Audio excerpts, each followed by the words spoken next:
إن أريد إلا الإصلاح ما استطعت وما توفيقي إلا بالله عليه توكلت وإليه أنيب رب اشرح لي صدري ويسر لي أمري واحلل عقدة من لساني يفقهوا قولي. പ്രിയപ്പെട്ട സുഹൃത്തുക്കളെ, അല്ലാഹു സുബ്ഹാനഹു വ തആല നമ്മുടെ ഈ ഒരുമിച്ചൂടൽ അവനിഷ്ടപ്പെട്ട സ്വാലിഹായ അമലായി നമ്മിൽ നിന്ന് സ്വീകരിക്കുമാറാവട്ടെ. മില്ലത്തെ ശുഹദ എന്ന തലക്കെട്ടിൽ ഒരാഴ്ച നീണ്ടു നിൽക്കുന്ന ക്യാമ്പയിൻ്റെ ഭാഗമായിട്ടാണ് ഷഹീദ് ഹസനുൽ ബന്നയെ അനുസ്മരിക്കുന്ന ഇങ്ങനെ ഒരു സദസ്സ് SIO അൽ ജാമിയ ഒരുക്കിയിട്ടുള്ളത്. ഷഹീദ് ഹസനുൽ ബന്ന നമുക്കൊക്കെ ഏറെ പരിചയമുള്ള, നമ്മുടെ വായനയിലും പഠനങ്ങളിലുമൊക്കെ നിരന്തരമായി കടന്നു വരുന്ന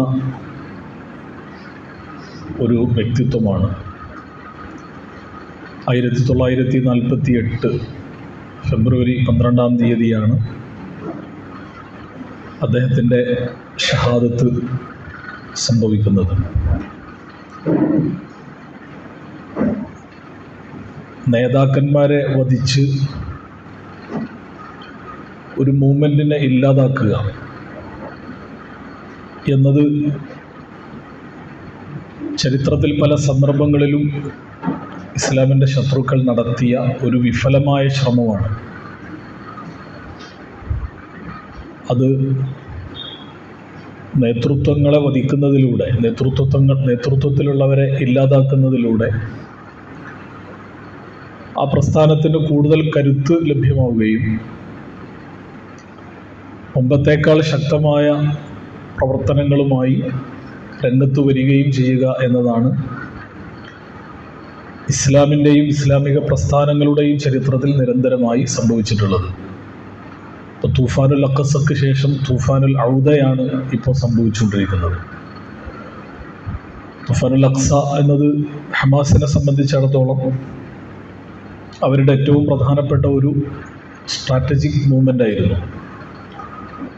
അത് എന്താണോ യഥാർത്ഥത്തിൽ ലക്ഷ്യം വെച്ചത് ആ ലക്ഷ്യത്തിലേക്ക് എത്തിക്കാൻ സാധിച്ചു എന്നതാണ് ഹമാസിൻ്റെയും ഇസ്ലാമിക ലോകത്തിൻ്റെയും പൊതുവായ ഒരു കണക്കുകൂട്ടൽ.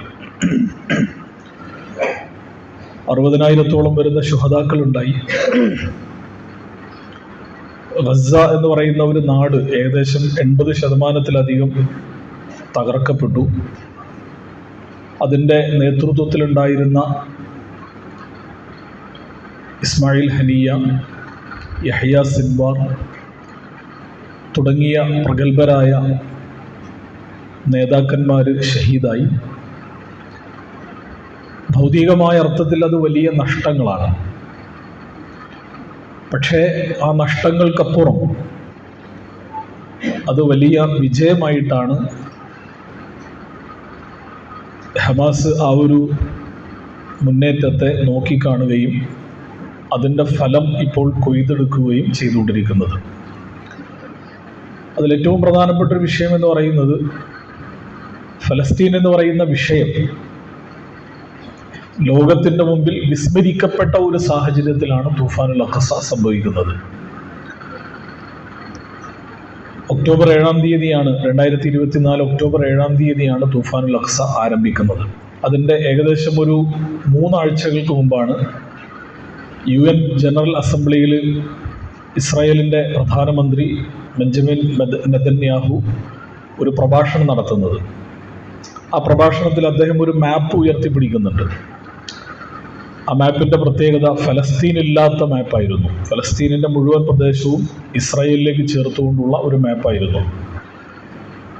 എന്നിട്ട് അദ്ദേഹം ആ പ്രഭാഷണത്തിൽ പറഞ്ഞത് The file of Palestine is closed and the new Middle East is born എന്ന് പറഞ്ഞുകൊണ്ടാണ് അദ്ദേഹത്തിൻ്റെ പ്രഭാഷണം ആരംഭിക്കുന്നത്. ഫലസ്തീൻ എന്ന് പറയുന്ന അധ്യായം, ആ ഫയൽ ക്ലോസ് ചെയ്തിരിക്കുന്നു. ഇനി പുതിയൊരു മിഡിൽ ഈസ്റ്റ് രൂപപ്പെട്ടിരിക്കുകയാണ്. അതിന് എല്ലാ സാമൂഹിക രാഷ്ട്രീയ സാഹചര്യങ്ങളും ഒരുക്കിക്കൊണ്ടാണ് അങ്ങനെ ഒരു പ്രഭാഷണം നെതന്യാഹു UN അസംബ്ലി, ജനറൽ അസംബ്ലിയിൽ നടത്തുന്നത് എന്ന് നമുക്ക് കാണാൻ സാധിക്കും. നമുക്കറിയാം, പിന്നെ ഇബ്രാഹിം അക്കോഡ് എന്ന് പറയുന്ന പിന്നെ ജൂതന്മാരുമായി മുസ്ലിം രാജ്യങ്ങൾ ഏതോ അർത്ഥത്തിൽ പിന്നെ ഒരു കൂട്ടുകെട്ടുണ്ടാക്കിക്കൊണ്ട്, അതിലേറ്റവും പ്രധാനപ്പെട്ടത് ഒന്ന് UAE ആണ്, മറ്റൊന്ന് പിന്നെ ഈജിപ്താണ്, ജോർദാനാണ്, ബഹ്റൈനാണ്. അതിൽ ഒപ്പുവെക്കാനിരിക്കുന്ന അടുത്ത രാജ്യമായിരുന്നു സൗദി അറേബ്യ. സൗദി അറേബ്യ ഒപ്പുവെക്കുന്നതിൻ്റെ തൊട്ടു മുമ്പാണ് ഈ തൂഫാനുൽ അഖ്സ യഥാർത്ഥത്തിൽ സംഭവിക്കുന്നത്. എബ്രഹാം അക്കോഡ് എന്ന് പറയുന്നത് പിന്നെ ജൂതന്മാരുമായി ഇനി ശത്രുതയില്ല, ഇസ്രായേലുമായി ഇനി മുസ്ലിം ലോകത്തിന് ശത്രുതയില്ല. കാരണം ജൂതന്മാരും ക്രിസ്ത്യാനികളും മുസ്ലിങ്ങളും ഒരു വൈദിക മതത്തിൻ്റെ വക്താക്കളാണ്, അഹ്ലു കിതാബ് എന്ന് പറയുന്ന വിഭാഗത്തിൽപ്പെട്ടവരാണ്, അതുകൊണ്ട് ഒന്നിച്ചു പോകേണ്ടവരാണ് എന്ന ഒരു കൃത്രിമമായ കൂട്ടുകെട്ടുണ്ടാക്കിക്കൊണ്ട് ഇസ്രായേലിൻ്റെ എല്ലാ രാഷ്ട്രീയ സാമൂഹിക താല്പര്യങ്ങളും സംരക്ഷിക്കുവാൻ അറബ് മുസ്ലിം രാജ്യങ്ങൾ എല്ലാ പിന്തുണയും നൽകുന്ന ഒരു പിന്നെ കരാറിൽ ഒപ്പുവെച്ചുകൊണ്ട് ഫലസ്തീൻ എന്ന് പറയുന്ന അധ്യായം തന്നെ ഇല്ലാതാകുന്ന ഒരു സന്ദർഭത്തിലാണ് ഈ തൂഫാനുൽ അഖ്സ സംഭവിക്കുന്നത്. അതോടുകൂടി സംഭവിച്ചത് എന്താണെന്ന് വെച്ച് കഴിഞ്ഞാൽ, ഫലസ്തീൻ എന്ന് പറയുന്ന അധ്യായം ക്ലോസ് ചെയ്യാൻ പറ്റുന്ന ഒന്നല്ല. ലോകത്തിന്റെ മുമ്പിൽ ഏറ്റവും ശക്തമായ ഒരു വിഷയമായി ഫലസ്തീൻ അതോടുകൂടി ഉയർന്നു വന്നു എന്നുള്ളതാണ്. ലോകത്ത് മുഴുവനും ഫലസ്തീനിന് അനുകൂലമായ മുദ്രാവാക്യങ്ങളും ഫലസ്തീനിന് അനുകൂലമായ പ്രചരണങ്ങളും ശക്തിപ്പെട്ടു എന്നതാണ് തുഫാനുൽ അഖ്സയിലൂടെ സംഭവിച്ച ഏറ്റവും പ്രധാനപ്പെട്ട ഒരു നേട്ടം എന്ന് പറയുന്നത്. അതല്ലാതെ ഒരുപാട് കാര്യങ്ങളുണ്ട്, നമ്മുടെ വിഷയം അതല്ലാത്തതുകൊണ്ട് ഞാൻ അതിലേക്ക് പ്രവേശിക്കുന്നില്ല. അപ്പോൾ അതിലേറ്റവും പ്രധാനപ്പെട്ടത് തുഫാനുൽ അഖ്സയ്ക്ക് ശേഷം ഇസ്രായേലിൻ്റെ വിജയാഘോഷങ്ങളിലെ ഏറ്റവും പ്രധാനപ്പെട്ട കാര്യം എന്ന് പറയുന്നത്, പിന്നെ ഇസ്മായിൽ ഹനിയെ ഞങ്ങൾ കൊന്നു, യഹ്യ സിൻവാറിനെ ഞങ്ങൾ വധിച്ചു, അതേപോലെ തന്നെ ഹസൻ നസ്രുള്ളയെ ഞങ്ങൾ കൊന്നുകളഞ്ഞു, ഹമാസിന്റെ തന്നെ മറ്റു പല നേതാക്കന്മാരെയും പിന്നെ മുഹമ്മദ് ലൈഫ് ഉൾപ്പെടെയുള്ള ആളുകളെ ഞങ്ങൾ വധിച്ചു കളഞ്ഞു. ഇതാണ് ഇസ്രായേലിന്റെ വിജയ നേട്ടങ്ങളുടെ കൂട്ടത്തിൽ ഏറ്റവും പ്രധാനമായി അവർ ഉയർത്തി കാണിക്കുന്നത്. പക്ഷെ നേതൃത്വങ്ങളെ വധിക്കുക എന്ന് പറയുന്നത് ഒരു പ്രസ്ഥാനത്തെയും ഒരു മൂവ്മെന്റിനെയും ഇല്ലാതാക്കാൻ വേണ്ടിയുള്ള ശ്രമമാണ് എന്നത്, അല്ലെങ്കിൽ അതിന്റെ ഭാഗമാണ് എന്നത് ഇസ്ലാമിന്റെ ശത്രുക്കൾ നിരന്തരമായി നടത്തിയ ഒരു കാര്യമാണെങ്കിലും ഇസ്ലാമിനെ സംബന്ധിച്ചിടത്തോളം നേതാക്കന്മാരെ വധിക്കുന്നതിലൂടെ ഒരിക്കലും ഒരു മൂവ്മെന്റിനെ തകർക്കാൻ സാധിക്കുകയില്ല എന്നത് ഇസ്ലാമിക ചരിത്രത്തിൽ നിരന്തരമായി തെളിയിക്കപ്പെട്ട ഒരു കാര്യമാണ്. റസൂലുള്ളാഹി സ്വല്ലല്ലാഹു അലൈഹി വസല്ലം വഫാത്തായപ്പോൾ, പ്രവാചകന്റെ വഫാത്ത്, മരണം സ്വഹാബികളിൽ പലർക്കും ഉൾക്കൊള്ളാൻ കഴിഞ്ഞില്ല. ഉമർ ഇബ്നുൽ ഖത്താബ് റളിയല്ലാഹു അൻഹു ഉൾപ്പെടെയുള്ള പലർക്കും അത് ഉൾക്കൊള്ളാൻ കഴിഞ്ഞില്ല. അവര് അള്ളാഹുവിന്റെ റസൂൽ മരിച്ചിട്ടില്ല, മാത്ത റസൂലുള്ളാഹി സ്വല്ലല്ലാഹു അലൈഹി വസല്ലം, അള്ളാഹുവിന്റെ റസൂൽ മരിച്ചിട്ടില്ല എന്ന് അവർ പറഞ്ഞുകൊണ്ട് രംഗത്ത് വന്നു. ആ സമയത്താണ് അബൂബക്കർ സിദ്ദീഖ് റളിയല്ലാഹു തആല അൻഹു മിമ്പറിൽ കയറിക്കൊണ്ട് പറയുന്നത്, മൻ കാന മിൻകും യഅ്ബുദു റസൂലഹു ഫഇന്ന മുഹമ്മദൻ ഖദ് മാത്. ആരാണോ മുഹമ്മദിനെ ആരാധിക്കുന്നത് എങ്കിൽ മുഹമ്മദ് മരിച്ചിരിക്കുന്നു എന്ന യാഥാർത്ഥ്യം നിങ്ങൾ മനസ്സിലാക്കണം.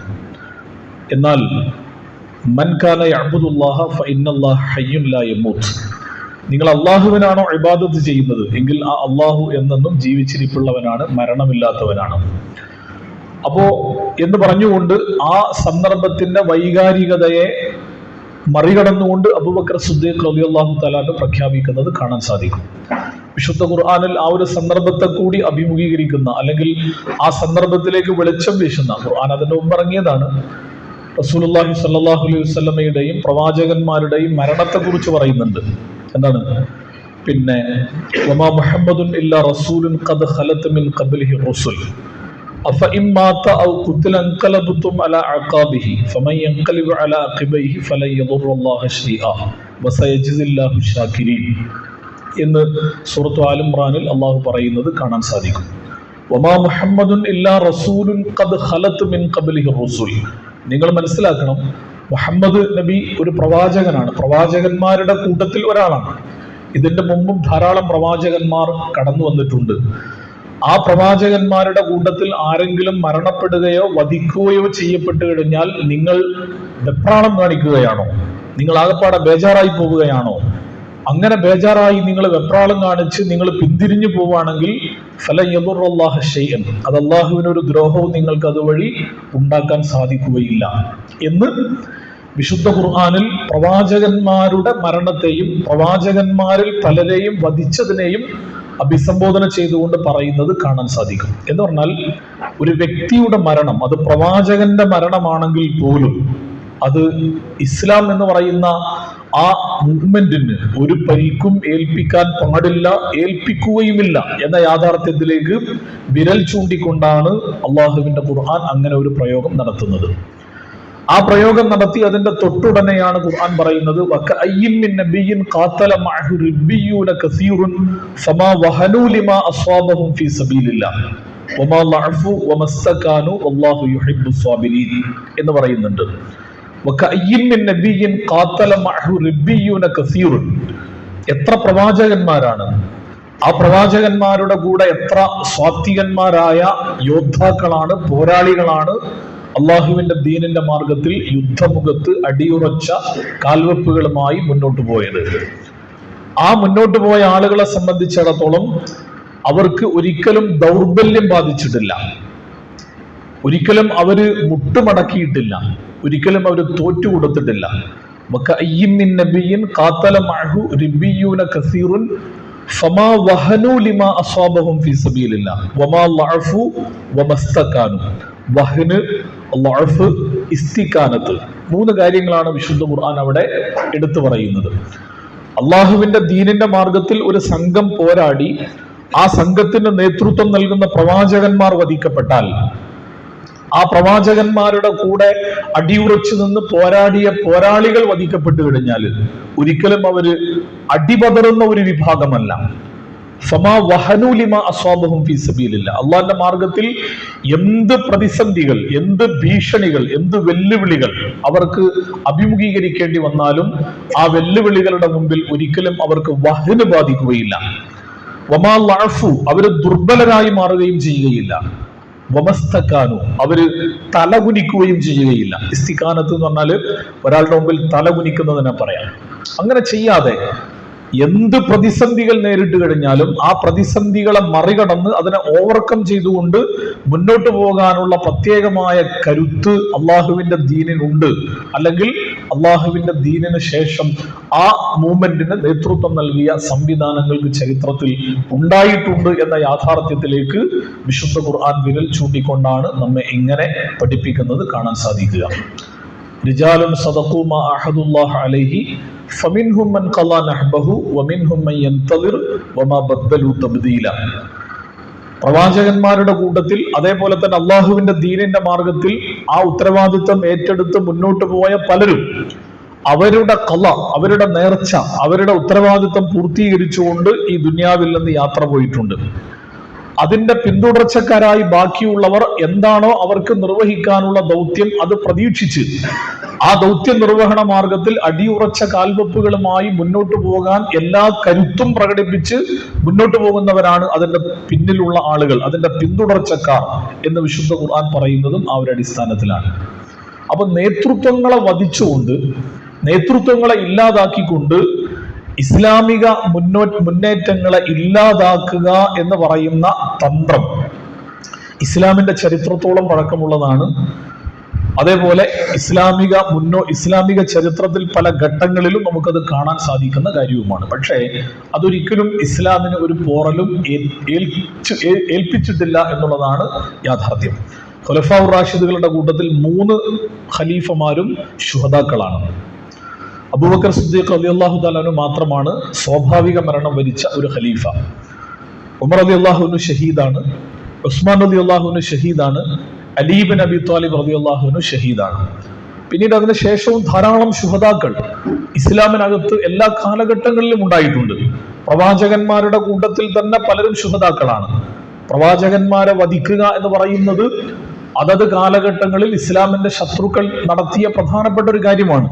അത് ഖുർആൻ വളരെ ഗൗരവത്തിൽ പല സന്ദർഭങ്ങളിൽ ആവർത്തിച്ച് അള്ളാഹുവിന്റെ പ്രവാചകന്മാരെ വധിച്ചവരെ കുറിച്ച് പരാമർശിക്കുന്നത് കാണാൻ സാധിക്കും. ഒരുപാട് സ്ഥലങ്ങളിൽ അള്ളാഹു അതിനെ കുറിച്ച് പറയുന്നുണ്ട്. വയഖ്തുലൂനൽ അംബിയാ, അംബിയാക്കന്മാരെ വധിച്ച ആളുകൾ. അപ്പൊ പ്രവാചകന്മാർ വധിക്കപ്പെട്ടിട്ടുണ്ട്. പ്രവാചകന്മാർക്ക് ശേഷം ഖലീഫമാര് വധിക്കപ്പെട്ടവരാണ്. അതിനുശേഷം പല ഇസ്ലാമിന്റെ നേതൃത്വം ഏറ്റെടുത്ത പലരും വധിക്കപ്പെട്ടവരാണ്. കർബലയിൽ റസൂലുള്ളാഹി സ്വല്ലല്ലാഹു അലൈഹി വസല്ലമയുടെ പേരക്കുട്ടി ഹുസൈൻ റളിയല്ലാഹു തആല അൻഹു ഷഹീദായ വ്യക്തിത്വമാണ്. ഇങ്ങനെ ഒരുപാട് ശുഹദാക്കൾ ഇസ്ലാമിക ചരിത്രത്തിൽ ഉണ്ടായിട്ടുണ്ട്.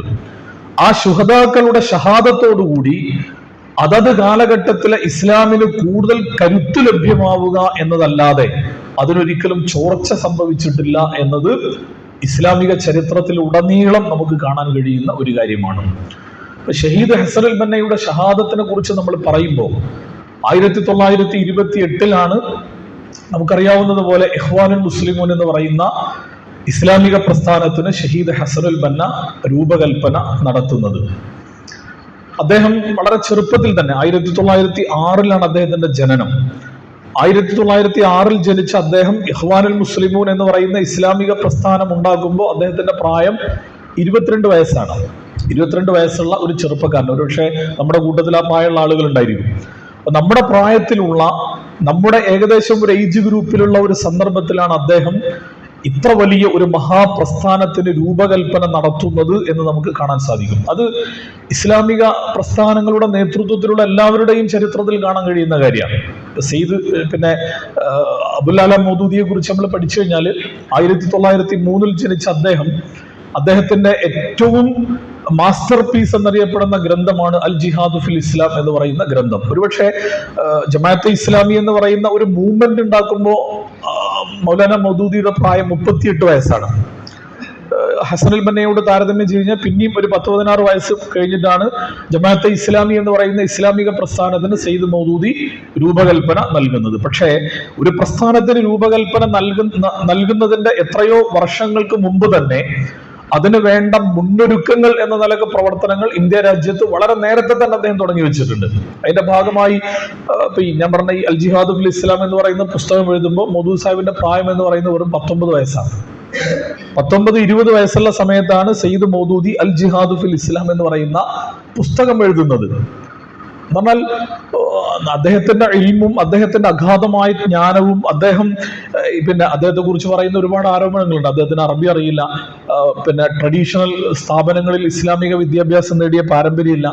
അതുകൊണ്ട് ഒരു പത്രപ്രവർത്തകൻ മാത്രമാണ് മൗദൂദി. അതുകൊണ്ട് ആ നിലയ്ക്ക് അദ്ദേഹത്തെ പരിഗണിക്കേണ്ടതുള്ളൂ എന്ന സ്വഭാവത്തിൽ വലിയ തോതിലുള്ള വിമർശനങ്ങൾ മൗദൂദിയെ കുറിച്ച് ഉന്നയിക്കാറുണ്ട്. പക്ഷെ യഥാർത്ഥത്തിൽ മൗദൂദിയെ കുറിച്ച് നമ്മൾ പഠിച്ചു കഴിഞ്ഞാൽ അദ്ദേഹം സ്ത്രീകളുമായി അൽ മർഅത്തുൽ ജദീദ എന്ന് പറയുന്ന ഒരു പുസ്തകമുണ്ട്. ഈജിപ്തിലെ ഒരു പണ്ഡിതൻ എഴുതിയ പുസ്തകം. ആ പുസ്തകം അദ്ദേഹം അറബിയിലേക്ക് വിവർത്തനം ചെയ്യുന്നത് അദ്ദേഹത്തിന് 13 വയസ്സുള്ള സമയത്താണ്. 13 വയസ്സ്, സയ്യിദ് മൗദൂദിക്ക് 13 വയസ്സുള്ള സമയത്താണ് അൽ മർഅത്തുൽ ജദീദ എന്ന് പറയുന്ന വളരെ അറബി ഭാഷയിലെ സാഹിത്യ സമ്പുഷ്ടമായ ഒരു ഗ്രന്ഥമാണത്. ആ സാഹിത്യ സമ്പുഷ്ടമായ അൽ മർഅത്തുൽ ജദീദ എന്ന് പറയുന്ന പുസ്തകം സയ്യിദ് മൗദൂദി അറബിയിൽ നിന്ന് ഉറുദുവിലേക്ക് ട്രാൻസ്ലേറ്റ് ചെയ്ത് പ്രസിദ്ധീകരിക്കുന്നത് 13 വയസ്സുള്ള സമയത്താണ്. അൽ ജിഹാദു ഫിൽ ഇസ്ലാം നിങ്ങൾ വായിച്ചു കഴിഞ്ഞാൽ അൽ ജിഹാദു ഫിൽ ഇസ്ലാം എന്ന് പറയുന്ന പുസ്തകം എഴുതാൻ വേണ്ടി അദ്ദേഹം വായിച്ച ഗ്രന്ഥങ്ങൾ, അദ്ദേഹത്തിന്റെ റെഫറൻസ് നമ്മൾ കണ്ടു കഴിഞ്ഞാൽ അത്ഭുതപ്പെട്ടു പോകും. അറബി ഭാഷയിലും ഉറുദു ഭാഷയിലും ഇംഗ്ലീഷിലും മറ്റു പല ഭാഷകളിലുമുള്ള പേർഷ്യൻ ഭാഷയിലൊക്കെയുള്ള ഒരുപാട് ഗ്രന്ഥങ്ങളെ റെഫർ ചെയ്തുകൊണ്ടാണ് അദ്ദേഹം അൽ ജിഹാദു ഫിൽ ഇസ്ലാം എന്ന് പറയുന്ന പുസ്തകം 19-ാമത്തെ വയസ്സിൽ അദ്ദേഹം എഴുതി തീർക്കുന്നത്. 19-ാമത്തെ വയസ്സിൽ എഴുതി തുടങ്ങി 22-ാമത്തെ വയസ്സിൽ അത് എഴുതി പൂർത്തീകരിച്ചു. 3 കൊല്ലത്തിന്റെ ഒരു എഫേർട്ടാണ് അൽ ജിഹാദു ഫിൽ ഇസ്ലാം എന്ന് പറയുന്ന പുസ്തകം. ഞാൻ പറഞ്ഞെന്താണെന്ന് വെച്ചാൽ അത്ര ചെറിയ പ്രായത്തിൽ തന്നെ അള്ളാഹുവിന്റെ ദീനിന്റെ മാർഗത്തിൽ തങ്ങൾക്ക് ചെയ്യാൻ പറ്റുന്ന എല്ലാ പ്രവർത്തനങ്ങളും നിർവഹിച്ചവരാണ് ഇസ്ലാമിക ചരിത്രത്തിലെ ഇത്തരം മുന്നണി പോരാളികൾ എന്നുകൂടി നമുക്ക് മനസ്സിലാക്കാൻ സാധിക്കും. ഷഹീദ് ഹസനുൽ ബന്ന 1928 ഇസ്മായിലിയ എന്ന് പറയുന്ന പ്രദേശത്ത് അൽ ഇഖ്വാനുൽ മുസ്ലിമൂൻ എന്ന് പറയുന്ന ഇസ്ലാമിക പ്രസ്ഥാനത്തിന് രൂപകൽപ്പന നടത്തുമ്പോൾ അദ്ദേഹത്തിന് വെറും 22 വയസ്സ് പ്രായമുള്ള സമയത്താണ്. 1919 ഈജിപ്തിലെ ഒരു വലിയ ബ്രിട്ടീഷ് വിരുദ്ധ മൂവ്മെന്റ് ഉണ്ടാവുന്നത്. 1919 എന്ന് പറഞ്ഞാൽ അദ്ദേഹത്തിന് 13 വയസ്സുള്ള സമയത്താണ്. നമുക്കറിയാം ഈജിപ്ത് ബ്രിട്ടീഷുകാരുടെ അധീനതയിലുള്ള ഒരു കോളനി രാജ്യം കൂടിയായിരുന്നു. ഹസനുൽ ബന്നയുടെ പ്രവർത്തനങ്ങൾ യഥാർത്ഥത്തിൽ ആരംഭിക്കുന്നത് തന്നെ ബ്രിട്ടീഷ് വിരുദ്ധ പോരാട്ടത്തിന്റെ ഭാഗമായിട്ടാണ്. ബ്രിട്ടീഷുകാർ ഈജിപ്തിലെത്തിയപ്പോ അത് കേവലം ഒരു രാഷ്ട്രീയ അധിനിവേശം മാത്രമായിരുന്നില്ല. രാഷ്ട്രീയ അധിനിവേശത്തോടൊപ്പം സാംസ്കാരികപരവും ദീനീപരവുമായ ഒരു അധിനിവേശം കൂടിയായിരുന്നു. എന്ന് പറഞ്ഞാൽ ഇസ്ലാമിന്റെ സകല മൂല്യങ്ങളും തകരുന്ന ഒരു സാഹചര്യത്തിലേക്കാണ് ബ്രിട്ടീഷുകാരുടെ അധിനിവേശത്തോടു കൂടി ഈജിപ്തിലും ലോകത്തിന്റെ പല ഭാഗങ്ങളിലും സംഭവിച്ചത്. ഒരുപക്ഷെ ഈജിപ്തിൽ നിന്നാണ് ഇസ്ലാമിന്റെ മൂല്യങ്ങളുടെ തകർച്ചയുടെ ആരംഭം കുറിക്കുന്നത്. ഇപ്പോ അലി അബ്ദുർ റാസിഖ് എന്ന് പറയുന്ന അൽ അസ്ഹർ പണ്ഡിതനാണ് അൽ ഇസ്ലാം വ ഉസൂലുൽ ഹുക്ം എന്ന് പറയുന്ന ഇസ്ലാമിന്റെ സകല മൂല്യങ്ങളെയും തകർക്കുന്ന പുസ്തകം എഴുതുന്നത് ഈജിപ്തിൽ നിന്നുകൊണ്ടാണ്. ഈജിപ്തിലെ അസ്ഹറിലെ ഏറ്റവും പ്രധാനപ്പെട്ട ഒരു പണ്ഡിതനായിരുന്നു അലി അബ്ദുർ റാസിഖ്. അദ്ദേഹം എഴുതിയ പുസ്തകം ഈ അൽ ഇസ്ലാമു ഉസൂലുൽ ഹുക്ം എന്ന് പറയുന്ന പുസ്തകമാണ്. ഇസ്ലാം എന്ന് പറഞ്ഞു കഴിഞ്ഞാൽ ആരാധനാ അനുഷ്ഠാനങ്ങളിൽ ബന്ധിതമായ ഒരു മതമാണ്. അതിനപ്പുറം സാമൂഹിക, സാമ്പത്തിക, രാഷ്ട്രീയ, നാഗരിക, സാംസ്കാരിക ജീവിതത്തിൽ കാര്യമായി ഒന്നും നിർവഹിക്കാനില്ലാത്ത മറ്റുള്ള മതങ്ങളെ പോലെ ഒരു മതം മാത്രമാണ് ഇസ്ലാം എന്ന് സ്ഥാപിക്കാൻ വേണ്ടി എഴുതിയ പുസ്തകമാണ് അൽ ഇസ്ലാമു ഉസൂലുൽ ഹുക്ം എന്ന് പറയുന്ന പുസ്തകം.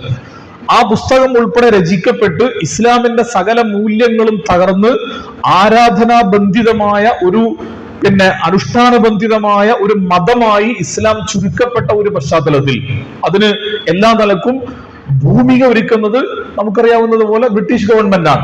ബ്രിട്ടീഷ് ഗവൺമെന്റിന്റെ താല്പര്യങ്ങളുടെ അടിസ്ഥാനത്തിലാണ് ഈ രാഷ്ട്രീയ അധിനിവേശത്തിനോടൊപ്പം തന്നെ സാംസ്കാരികപരവും മതപരവുമായ ഈ അധിനിവേശം നടത്തിക്കൊണ്ട് ഇസ്ലാമിന്റെ സകല മൂല്യങ്ങളും തകരുന്ന ഒരു സന്ദർഭം അവിടെ ഉണ്ടാവുന്നത്. അപ്പൊ അതിനെതിരെയാണ് ഹസനുൽ ബന്നയുടെ മൂവ്മെന്റ് യഥാർത്ഥത്തിൽ ആരംഭിക്കുന്നത്. അദ്ദേഹം ഒരു വ്യക്തി എന്ന നിലക്കുള്ള പ്രവർത്തനങ്ങളാണ് ആദ്യം തുടങ്ങി വെക്കുന്നത്. അദ്ദേഹത്തിന്റെ ഏറ്റവും പ്രധാനപ്പെട്ട പ്രത്യേകത എന്ന് പറയുന്നത് ഭയങ്കര ജനകീയനായിരുന്നു എന്നുള്ളതാണ്. സയ്യിദ് മൗദൂദിയും ഹസനുൽ ബന്നയും തമ്മിൽ വ്യത്യാസപ്പെടുന്ന എവിടെയെന്ന് വെച്ച് കഴിഞ്ഞാൽ മൗദൂദ് സാഹിബ് കുറച്ചുകൂടി അക്കാഡമിക്കൽ പ്രവർത്തനങ്ങളാണ് നിർവഹിച്ചതെങ്കിൽ ഷഹീദ് ഹസനുൽ ബന്ന വളരെ ലൈവായി ജനങ്ങൾക്കിടയിലേക്ക് ഇറങ്ങിച്ചെന്നുകൊണ്ട് അദ്ദേഹത്തിന്റെ ശൈലി എങ്ങനെയാണെന്ന് വെച്ച് കഴിഞ്ഞാൽ ഈ ചായക്കടകളിലൊക്കെ പോയിരിക്കും. ചായക്കടകളിൽ പോയിരുന്നിട്ട് ചെറുപ്പക്കാർക്കിടയിൽ നിന്ന് വർത്തമാനം പറയാൻ തുടങ്ങും. അങ്ങനെ വർത്തമാനം പറഞ്ഞ് അവരെ സ്വാധീനിക്കുക എന്ന് പറയുന്ന തന്ത്രം, ജനങ്ങളിലേക്ക് ഇറങ്ങി തിരിച്ചുകൊണ്ട് അവർക്ക് ഇസ്ലാമിന്റെ മൂല്യങ്ങളെ പകർന്നു നൽകുന്ന ഒരു രീതിയാണ് ഹസനുൽ ബന്ന സ്വീകരിച്ചിരുന്നത്. പക്ഷെ മൗദൂദ് സാഹിബിന്റെ രീതി അങ്ങനെയല്ല. മൗദൂദ് സാഹിബ് അക്കാഡമിക്കലി പുസ്തകങ്ങൾ രചിച്ചുകൊണ്ട് ധാരാളം ഗ്രന്ഥങ്ങളിലൂടെ, വൈജ്ഞാനിക പ്രവർത്തനങ്ങളിലൂടെ ഒരു ജനതയെ ഇളക്കി മറിക്കുവാനുള്ള ശ്രമമാണ് ഷഹീദ് സയ്യിദ് അബുൽ അല മൗദൂദി നടത്തുന്നത് എന്ന് നമുക്ക് കാണാൻ സാധിക്കും. അതാണ് രണ്ടും തമ്മിലുള്ള വ്യത്യാസം. ഹസനുൽ ബന്ന ജനകീയനായ നേതാവായിരുന്നു. എന്നാൽ സയ്യിദ് മൗദൂദി കുറച്ചുകൂടി വൈജ്ഞാനിക പ്രവർത്തനങ്ങളിലൂടെ ഒരു ഫിക്രിയായ പ്രവർത്തനങ്ങൾ നിർവഹിച്ചുകൊണ്ട് ലോകത്തിന്റെ മുമ്പിൽ ഇസ്ലാമികമായ വിപ്ലവത്തിന് നേതൃത്വം നൽകിയ ഒരാളാണ് സയ്യിദ് മൗദൂദി. ഇതാണ് അവർ രണ്ടും തമ്മിലുള്ള ഒരു താരതമ്യം ചെയ്യുമ്പോൾ രണ്ടുപേരും തമ്മിലുള്ള വ്യത്യാസം എന്ന് പറയുന്നത്. അപ്പൊ ഭയങ്കര ജനകീയനായിട്ടാണ് അദ്ദേഹം പ്രവർത്തിച്ചിരുന്നത് നമുക്ക് കാണാൻ സാധിക്കും. ജനങ്ങൾക്കിടയിലേക്ക് ഇറങ്ങിച്ചെന്നുകൊണ്ട് പ്രവർത്തിക്കുക. ഇപ്പൊ ഇഖ്വാനുൽ മുസ്ലിമൂൻ എന്ന് പറയുന്ന പ്രസ്ഥാനം തന്നെ രൂപീകരിക്കുന്നത് അതൊരു വളരെ യാദൃശ്ചികമായിട്ടുണ്ടാവുന്ന ഒരു സംഭവമാണ്. അവർ ഇപ്പൊ ഈ ഇസ്മായിലിൽ വെച്ചുകൊണ്ട് ഇഖ്വാനുൽ മുസ്ലിമൂൻ രൂപീകരിക്കുന്നതുമായി ബന്ധപ്പെട്ടുകൊണ്ട് പറയുന്നത് അദ്ദേഹവും അദ്ദേഹത്തിന്റെ കൂടെ 6 പ്രധാനപ്പെട്ട ആളുകളുമാണ് ആ രൂപീകരണ യോഗത്തിൽ ഉണ്ടായിരുന്നത്. ഒന്ന് ഹാഫിൽ അബ്ദുൽ ഹമീദ് എന്ന് പറയുന്ന വ്യക്തിത്വം, രണ്ടാമത്തത് അഹമ്മദുൽ ഹസ്രി എന്ന് പറയുന്ന ഒരാള്, മൂന്നാമത്തത് ഫുആദ് ഇബ്രാഹിം, നാലാമത്തത് അബ്ദുറഹ്മാൻ ഹസ്ബുള്ള, അഞ്ചാമത്തേത് ഇസ്മായിൽ ഐസ്, ആറാമത്തേത് സക്കി അൽ മഗ്രിബി. ഇങ്ങനെ 6 ആളുകളും അവരുടെ കൂടെ ഷഹീദ് ഹസനുൽ ബന്നയും ഒരുമിച്ചിരുന്നുകൊണ്ട് അവരിങ്ങനെ വർത്തമാനം പറയണം. വെറുതെ ലൈവായി വർത്തമാനം പറയണം, നമുക്ക് എങ്ങനെയാണ് പ്രവർത്തിക്കാൻ കഴിയുക. അപ്പൊ അവർക്കൊരു മൂവ്മെന്റ് വേണം തോന്നി, ഒരു കൂട്ടായ്മയായിട്ട് ഇത് മാറണം തോന്നി. ആ കൂട്ടായ്മയായി മാറണമെന്ന് തോന്നുമ്പോൾ അവർക്കിടയിൽ സംസാരത്തിന്റെ ഇടയിൽ ഒരാൾ ചോദിക്കുന്നുണ്ട്, മാതാ നുസമ്മി അൻഫുസന, നമുക്ക് സ്വന്തം ഒരു പേരിടണല്ലോ, എന്തായിരിക്കണം നമ്മുടെ പേര്? അങ്ങനെ പേരിനെ കുറിച്ച് അവരങ്ങനെ ചർച്ച നടത്തുമ്പോൾ അവർക്കിടയിൽ ഒരാൾ പറഞ്ഞു, വഖാല ആഖർ വനഹ്നു മുസ്ലിമൂൻ. ഒരാൾ പറഞ്ഞു, അല്ല, ഇന്നമാ നഹ്നു ഇഖ്വാൻ, നമ്മൾ സഹോദരന്മാരാണല്ലോ, ഇന്നമാ നഹ്നു ഇഖ്വാൻ, നമ്മൾ സഹോദരന്മാരാണ്. വഖാല ആഖർ, അവരുടെ കൂട്ടത്തിൽ ഒരാൾ പറഞ്ഞു, നഹ്നു അൽ മുസ്ലിമൂൻ, നമ്മളെല്ലാവരും മുസ്ലിങ്ങളാണ്. അപ്പൊ ഹസനുൽ ബന്ന പറഞ്ഞു, ഫനഹ്നു ഇദൻ അൽ ഇഖ്വാനുൽ മുസ്ലിമൂൻ, എങ്കിൽ നമ്മൾ ഇഖ്വാനുൽ മുസ്ലിമൂനാണ് എന്ന് പറഞ്ഞിട്ടാണ് ആ പേരുണ്ടാവുന്നത്. വളരെ യാദൃശ്ചികമായിട്ടുണ്ടാവുന്ന ഒരു പേരാ. നിങ്ങൾ ഈ ഇഖ്വാനുൽ മുസ്ലിമൂൻ എന്നുള്ള പേരിനെ കുറിച്ച് ശരിക്കും അതൊരു ഒരു സംഘടനയ്ക്ക് പറ്റിയൊരു പേരല്ലല്ലോ. മുസ്ലിം ബ്രദർഹുഡ് നമ്മൾ ഇംഗ്ലീഷിൽ പറയും, പക്ഷെ യഥാർത്ഥത്തിൽ ഇഖ്വാനുൽ മുസ്ലിമൂൻ എന്ന് പറയുന്നത് മുസ്ലിം ബ്രദർഹുഡ് എന്ന് പറയാൻ പറ്റൂല. എന്താ പറയാൻ പറ്റുള്ളൂ? മുസ്ലിം ബ്രദേഴ്സ് എന്ന് പറയാൻ പറ്റുള്ളൂ. മുസ്ലിം ബ്രദേഴ്സ് എന്ന് പറയുന്നത് ഒരു സംഘടനക്കുള്ള പേരല്ല. വളരെ യാദൃശ്ചികമായി സംഭവിച്ച ഒരു പ്രയോഗമാണ് അൽ ഇഖ്വാനുൽ മുസ്ലിമൂൻ എന്ന് പറയുന്ന ആ പേര് പോലും. ഇതാണ് ഷഹീദ് ഹസൻ അൽ ബന്നയുടെ ഒരു പ്രവർത്തന ശൈലി എന്ന് പറയുന്നത്. പക്ഷെ മൗദൂദ് സാഹിബിന്റെ ജമാഅത്തെ ഇസ്ലാമിയുടെ രൂപീകരണം എന്ന് പറഞ്ഞാൽ ഭയങ്കര ആസൂത്രണത്തിന്റെ ഭാഗമായിട്ട് നടത്തിയ ഒരു പിന്നെ നതീജയാണ് ജമാഅത്തെ ഇസ്ലാമി എന്ന് പറയുന്നത്. അപ്പൊ ജമാഅത്തെ ഇസ്ലാമി രൂപീകരിക്കുന്നതിന് മുമ്പ് അതിനൊരു മണ്ണൊരുക്കുന്ന പ്രവർത്തനങ്ങൾ വർഷങ്ങൾ എടുത്തുകൊണ്ടാണ് സെയ്ദ് മൗദൂദി നടത്തുന്നത് കാണാൻ സാധിക്കും. അതിന്റെ ഭാഗമായിട്ട് അദ്ദേഹം ഏറ്റവും ഒടുവിൽ പിന്നെ മുസൽമാൻ അവർ മൗജൂദ സിയാസി കശ്മകഷ് എന്ന പേരിൽ 2 വാള്യങ്ങളുള്ള ഇന്ത്യയുടെ രാഷ്ട്രീയ സാമൂഹിക സാഹചര്യങ്ങൾ വിശദീകരിക്കുന്ന ഇവിടെയുള്ള പിന്നെ എന്താ പറയാ രാഷ്ട്രീയ രംഗത്ത് പ്രവർത്തിച്ചുകൊണ്ടിരിക്കുന്ന മുസ്ലിം സമുദായത്തിനകത്തുള്ള പ്രവർത്തനങ്ങളും മതപരമായിട്ട് സാമുദായികമായിട്ട് മുസ്ലിം സമുദായത്തിനകത്ത് നടന്നുകൊണ്ടിരിക്കുന്ന പ്രവർത്തനങ്ങളെയൊക്കെ വളരെ കൃത്യമായി വിശകലനം ചെയ്തുകൊണ്ട് നിരൂപണ വിധേയമാക്കിക്കൊണ്ട് വിമർശിക്കേണ്ടത് വിമർശിച്ചുകൊണ്ട് ഇതിന്റെയൊക്കെ ഒരു നതീജയായിക്കൊണ്ട് ഇതിനെ ഓവർകം ചെയ്യുവാൻ, ഇതിനെ മറികടക്കാൻ പറ്റുന്ന ഒരു തഹരീക്ക് ഇന്ത്യ രാജ്യത്ത് നിർബന്ധമായും ആവശ്യമുണ്ട് എന്ന് ആളുകളെ ബോധ്യപ്പെടുത്തിക്കൊണ്ട് ആ ബോധ്യത്തിന്റെ അടിസ്ഥാനത്തിൽ ഈ പറയുന്ന തർജുമാനുൽ ഖുർആനിലൂടെ അദ്ദേഹം ഇന്ത്യ രാജ്യത്തുള്ള ആളുകൾക്ക് ഒരു കത്ത് എഴുതിക്കൊണ്ട് ഇന്ത്യയുടെ വ്യത്യസ്ത ഭാഗങ്ങളിലുള്ള 10-75ഓളം വരുന്ന ആലിമീങ്ങളും ഉമറാക്കളും ഒക്കെ ലാഹോറിൽ ഒരുമിച്ച് കൂടിക്കൊണ്ടാണ് ജമാഅത്തെ ഇസ്ലാമി എന്ന് പറയുന്ന ഒരു ഇസ്ലാമിക പ്രസ്ഥാനം രൂപീകരിക്കുന്നത്. അത് ഭയങ്കര എന്താ പറയാ ഒരുപാട് ആലോചനകളും അതേപോലെ തന്നെ ഒരുപാട് ആസൂത്രണങ്ങളും ഒരുപാട് മുന്നൊരുക്കങ്ങളൊക്കെ നടത്തിക്കൊണ്ടുണ്ടായ ഒരു പ്രസ്ഥാന രൂപീകരണമാണ് ജമാഅത്തെ ഇസ്ലാമിയുടെ രൂപീകരണം. പക്ഷെ ഇഖ്വാന്റെ രൂപീകരണം അങ്ങനെയല്ല. ഇഖ്വാന്റെ രൂപീകരണം എന്ന് പറയുന്നത് വളരെ സ്വാഭാവികമായിട്ട് സംഭവിക്കുന്ന ഒരു പ്രവർത്തനമായിട്ടാണ് നമുക്ക് മനസ്സിലാക്കാൻ സാധിക്കുക. അങ്ങനെ ഷഹീദ് ഹസൻ അൽ ബന്ന ഇദൻ നഹ്നു അൽ ഇഖ്വാനുൽ മുസ്ലിമൂൻ എന്ന് പറഞ്ഞപ്പോ അത് പിന്നെ അതൊരു സംഘടനയായിട്ട് മാറാണ്, അതൊരു പ്രസ്ഥാനമായിട്ട് ഒരു മൂവ്മെന്റ് ആയിട്ട് മാറാണ്. അങ്ങനെയാണ് ഇഖ്വാനുൽ മുസ്ലിമൂൻ എന്ന് പറയുന്ന ആ ഇസ്ലാമിക പ്രസ്ഥാനത്തിന്റെ രൂപീകരണം ഉണ്ടാകുന്നത്. അതാണ് അൽ ഇഖ്വാനുൽ മുസ്ലിമൂൻ എന്ന് പറയുന്ന ഇസ്ലാമിക പ്രസ്ഥാനത്തിന്റെ രൂപീകരണമാണ് ലോകത്ത് തന്നെ ഒരു പിന്നെ ഇസ്ലാമിക മുന്നേറ്റത്തിന് ഇഹ്യാഉ കലിമത്തുല്ലാഹ്, അള്ളാഹുവിന്റെ കലിമത്തിന് ജീവൻ നൽകുക.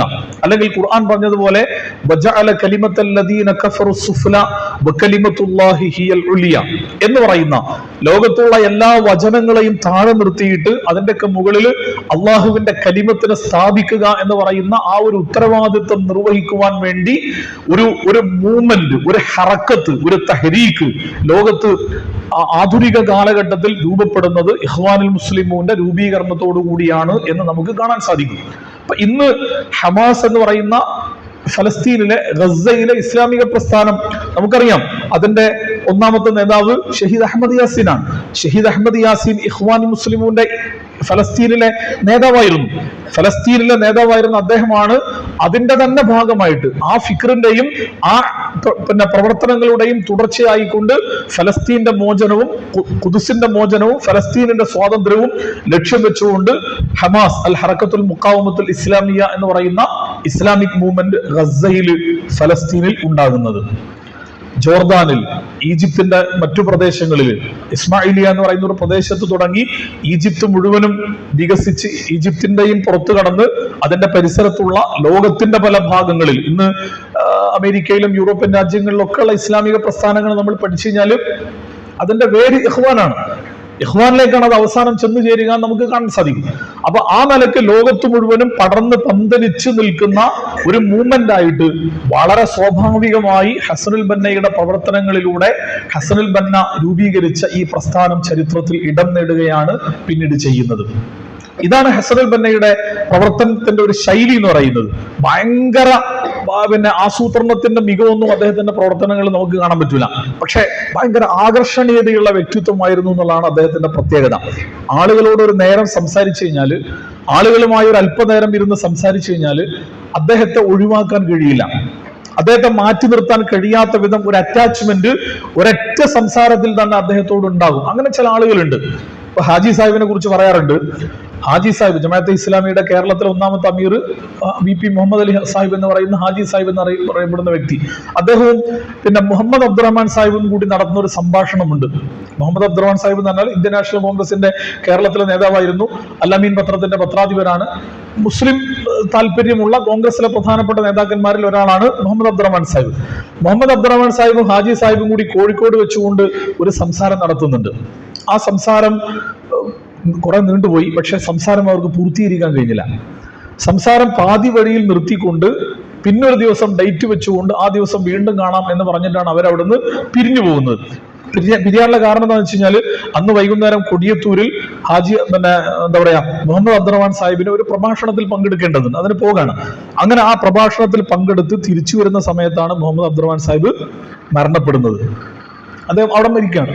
ആ മരിച്ചതിന് ശേഷം ഹാജി സാഹിബ് അദ്ദേഹത്തിന്റെ അനുസ്മരണത്തിൽ പറയുന്നുണ്ട്, ഞങ്ങൾ രണ്ടാമത് നിശ്ചയിച്ച ആ സംസാരം കൂടി നടന്നിരുന്നെങ്കിൽ, ആ സംസാരം കൂടി നടന്നിരുന്നെങ്കിൽ മുഹമ്മദ് അബ്ദുറഹ്മാൻ സാഹിബ് ജമാഅത്തെ ഇസ്ലാമി പ്രവർത്തകനാകുമായിരുന്നു എന്ന് പറയുന്നുണ്ട്. എന്ന് പറഞ്ഞാൽ അത് ഹാജി സാഹിബിന്റെ ഒരു പ്രത്യേകതയാണ്. അദ്ദേഹത്തോട് ഒരാളിരുന്ന് സംസാരിച്ചു കഴിഞ്ഞാൽ പെട്ടെന്ന് അട്രാക്ട് ചെയ്യും. അത് അയാളെ പിന്നെ ഒഴിവാക്കാൻ കഴിയില്ല. അങ്ങനെ ചില വ്യക്തിത്വങ്ങളുണ്ട്. അതേപോലുള്ള ഒരാളായിരുന്നു ഷഹീദ് ഹസനുൽ ബന്ന. അദ്ദേഹവുമായിട്ട് ആരെങ്കിലും സംസാരിച്ചു കഴിഞ്ഞാൽ പിന്നെ പിരിയാൻ കഴിയില്ല. അദ്ദേഹത്തിന്റെ ഭാഗമായിട്ട് അയാൾ പ്രവർത്തിക്കും. ആ സ്വഭാവത്തിൽ വലിയ ജനകീയമായ സ്വാധീനം ചെലുത്തിക്കൊണ്ടാണ് വളരെ വളരെ പെട്ടെന്ന് വെച്ചടി ഉയരത്തിൽ ഇഖ്വാനുൽ മുസ്ലിമൂൻ എന്ന് പറയുന്ന ഈ പ്രസ്ഥാനം 928 ഇസ്മായിലിയ എന്ന് പറയുന്ന ഒരു കൊച്ചു ഗ്രാമത്തിൽ ഈ 6 ആൾ കൂടിയിട്ടുണ്ടാക്കിയ ഈ മൂവ്മെന്റ് ഈജിപ്തില് വലിയ തോതിൽ ജനസ്വാധീനമുള്ള ഒരു പ്രസ്ഥാനമായിട്ട് മാറാണ്. സ്വാഭാവികമായും അതിൽ ഏറ്റവും പ്രധാനമായിട്ടുണ്ടായിരുന്നത് ഭരണകൂട വിരുദ്ധ വികാരമാണ്. കാരണം അന്നത്തെ ഗവൺമെന്റ് ബ്രിട്ടീഷ് താല്പര്യങ്ങൾക്കനുസരിച്ചുകൊണ്ട് മുന്നോട്ട് പോകുന്ന ഒരു സാഹചര്യമാണുള്ളത്. അപ്പൊ അതുകൊണ്ട് ഒരു ഇസ്ലാമികമായ ഈ രാജ്യത്തിന്റെ പ്രശ്നങ്ങളുടെ പരിഹാരം എന്ന് പറയുന്നത് ഇസ്ലാമിലൂടെ മാത്രമാണ്. അദ്ദേഹത്തിന്റെ ഏറ്റവും പ്രധാനപ്പെട്ട ഒരു പ്രയോഗമുണ്ട്, ഇന്നൽ ഖൈറ വസ്സആദത ലാ യകൂനാനി ഇല്ലാ ബിൽ ഇസ്ലാം. ഇന്നൽ ഖൈറ വസ്സആദത ലാ യകൂനാനി ഇല്ലാ ബിൽ ഇസ്ലാം. ഇസ്ലാമിലൂടെയല്ലാതെ ഒരു മനുഷ്യന്റെ ജീവിതത്തിൽ ഖൈറും വിജയവും ഒരു കാരണവശാലും ഉണ്ടാവില്ല. അപ്പൊ അതുകൊണ്ട് ഇസ്ലാമികമായ ഒരു സംസ്കാരം, ഇസ്ലാമികമായ സാമൂഹ്യ ജീവിതം, ഇസ്ലാമികമായ രാഷ്ട്രീയം, ഇസ്ലാമികമായ കുടുംബം, ഇസ്ലാമികമായ സാമ്പത്തിക സുസ്ഥിതി, ഇസ്ലാമികമായ ഭരണ സംവിധാനം എന്ന ഒരു ആശയത്തെ മുന്നിൽ വെച്ചുകൊണ്ടാണ് ഇഖ്വാനുൽ മുസ്ലിമൂൻ പ്രവർത്തിക്കുന്നത്. അതിന് കൃത്യമായ ജമാഅത്തെ ഇസ്ലാമിയുടെ ലക്ഷ്യം എന്താന്ന് വെച്ച് കഴിഞ്ഞാൽ നമ്മുടെ ഹുക്കൂമത്തെ ഇലാഹിയ എന്നായിരുന്നു ആദ്യം. പിന്നീട് ഇഖാമത്തുദ്ദീൻ എന്ന് പറയുന്ന ഒരു ലക്ഷ്യത്തെ മുൻനിർത്തിക്കൊണ്ടാണ് ജമാഅത്തെ ഇസ്ലാമി പ്രവർത്തിക്കുന്നത് എന്ന് കൃത്യതയുണ്ട്. പക്ഷെ ഇഖ്വാനുൽ മുസ്ലിമൂനെ സംബന്ധിച്ചിടത്തോളം അങ്ങനെ വളരെ കൃത്യതയുള്ള ഒരു ലക്ഷ്യത്തെ പോലും അവർ മുന്നിൽ വെച്ചിട്ടില്ല. അവരുടെ ഒന്നാമത്തെ ലക്ഷ്യം എന്ന് പറയുന്നത് ബ്രിട്ടീഷുകാരെ ഈജിപ്തിൽ നിന്ന് പുറത്താക്കണം, ബ്രിട്ടീഷ് ആധിപത്യത്തിൽ നിന്ന് ആ ഈജിപ്തിനെ മോചിപ്പിക്കുക എന്നുള്ളതാണ് അവരുടെ ലക്ഷ്യം. അങ്ങനെ മോചിതരായപ്പോ പിന്നെ എന്ത് എന്ന ചോദ്യത്തിന്റെ ഉത്തരമായിട്ടാണ് അദ്ദൗല അൽ ഇസ്ലാമിയ എന്ന് പറയുന്ന ഒരു ആശയം മുന്നോട്ട് വെക്കുന്നത്. അദ്ദൗല അൽ ഇസ്ലാമിയ, ഇസ്ലാമികമായ ഒരു ഭരണ സംവിധാനം ഉണ്ടാകണം. ഇസ്ലാമികമായ ഭരണ സംവിധാനം ഉണ്ടാകണം എന്ന് പറഞ്ഞാൽ എങ്ങനെ, ഏത് സ്വഭാവത്തിൽ എന്നതിനെ കുറിച്ചും വിശദമായ ആലോചനകളും പഠനങ്ങളും നടത്തിക്കൊണ്ട് മുന്നോട്ട് വെച്ചൊരാശയമല്ല. മറിച്ച് ഒരു മുസ്ലിം ഭൂരിപക്ഷ രാജ്യമാണ്, സ്വാഭാവികമായിട്ടും അവിടെ വരേണ്ടത് ഇസ്ലാമിക ഭരണമാണ് എന്ന ഒരു ആശയത്തെ മുന്നിൽ വെച്ചുകൊണ്ടാണ് ഇഖ്വാനുൽ മുസ്ലിമൂന്റെ പ്രവർത്തനങ്ങൾ ഉണ്ടാകുന്നത് എന്ന് നമുക്ക് കാണാൻ സാധിക്കും. അതുകൊണ്ട് തന്നെ ഭരണകൂടത്തെ സംബന്ധിച്ചിടത്തോളം ഇഖ്വാൻ വലിയ അസ്വസ്ഥതകൾ ഉണ്ടാക്കി എന്ന കാര്യത്തിൽ യാതൊരു തർക്കമല്ല. ആ അസ്വസ്ഥതകൾ, വലിയ തോതിലുള്ള പ്രശ്നങ്ങൾ ഭരണകൂടത്തിന് ഉണ്ടാകുന്ന ഒരു ഘട്ടം വന്നപ്പോഴാണ് ഇഖ്വാനുൽ മുസ്ലിമൂന്റെ സംവിധാനത്തെ പരിപൂർണമായും ഇല്ലാതാക്കാൻ വേണ്ടി അവിടുത്തെ ഗവൺമെന്റ് എല്ലാ ആസൂത്രണങ്ങളും നടത്തി മുന്നോട്ട് പോകുന്നത് എന്ന് നമുക്ക് കാണാൻ സാധിക്കും. അതിന്റെ ഭാഗമായിട്ടാണ് പിന്നെ ഇഖ്വാന്റെ 1948 പിന്നെ ഫെബ്രുവരി 12 ഷഹീദ് ഹസനുൽ ബന്നയുടെ ഷഹാദത്ത് ഉണ്ടാവുന്നത്. ആ ഷഹാദത്ത് ഉണ്ടാകുന്നതിന്റെ ഏകദേശം ഒരു 4 ദിവസങ്ങൾക്ക് മുമ്പ് എന്ന് പറഞ്ഞാൽ ഫെബ്രുവരി 8 തീയതിയാണ് ഹസനുൽ ബന്നയുടെ ഷഹാദത്തിലേക്ക് നയിക്കുന്ന സംഭവ പരമ്പരകൾ തുടക്കം കുറിക്കുന്നത് എന്ന് നമുക്ക് കാണാൻ സാധിക്കും. അതെങ്ങനെയെന്ന് ചോദിച്ചു കഴിഞ്ഞാൽ അവിടുത്തെ ആഭ്യന്തരമന്ത്രി കൂടിയായിരുന്ന പിന്നെ എന്താ പറയാ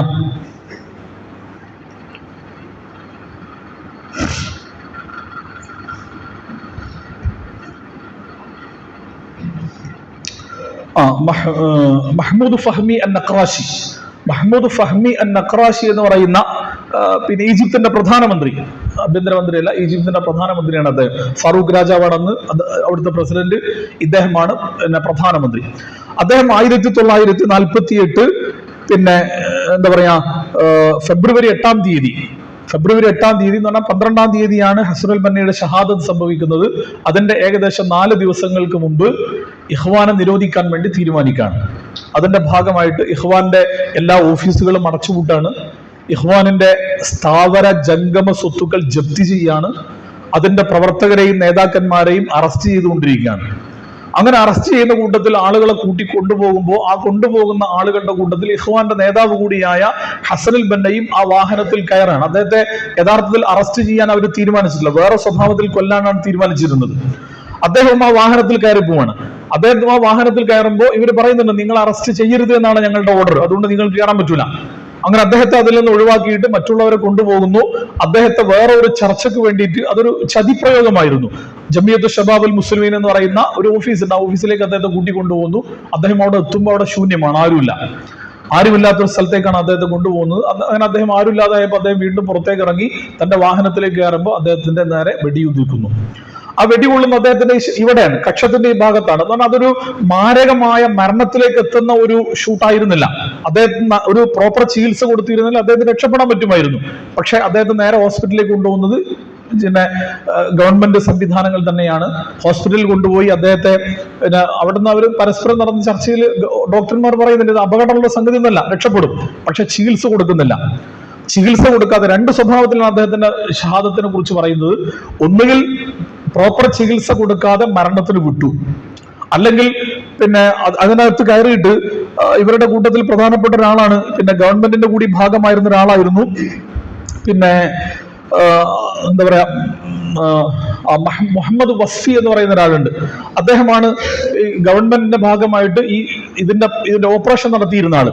അദ്ദേഹം മാത്രം, പിന്നെ ഡോക്ടറും അദ്ദേഹവും മാത്രം സർജറി റൂമിൽ അവശേഷിക്കുന്നു. പിന്നെ അദ്ദേഹത്തിന്റെ മരിച്ച മൃതശരീരമാണ് പുറത്തേക്ക് വരുന്നത്.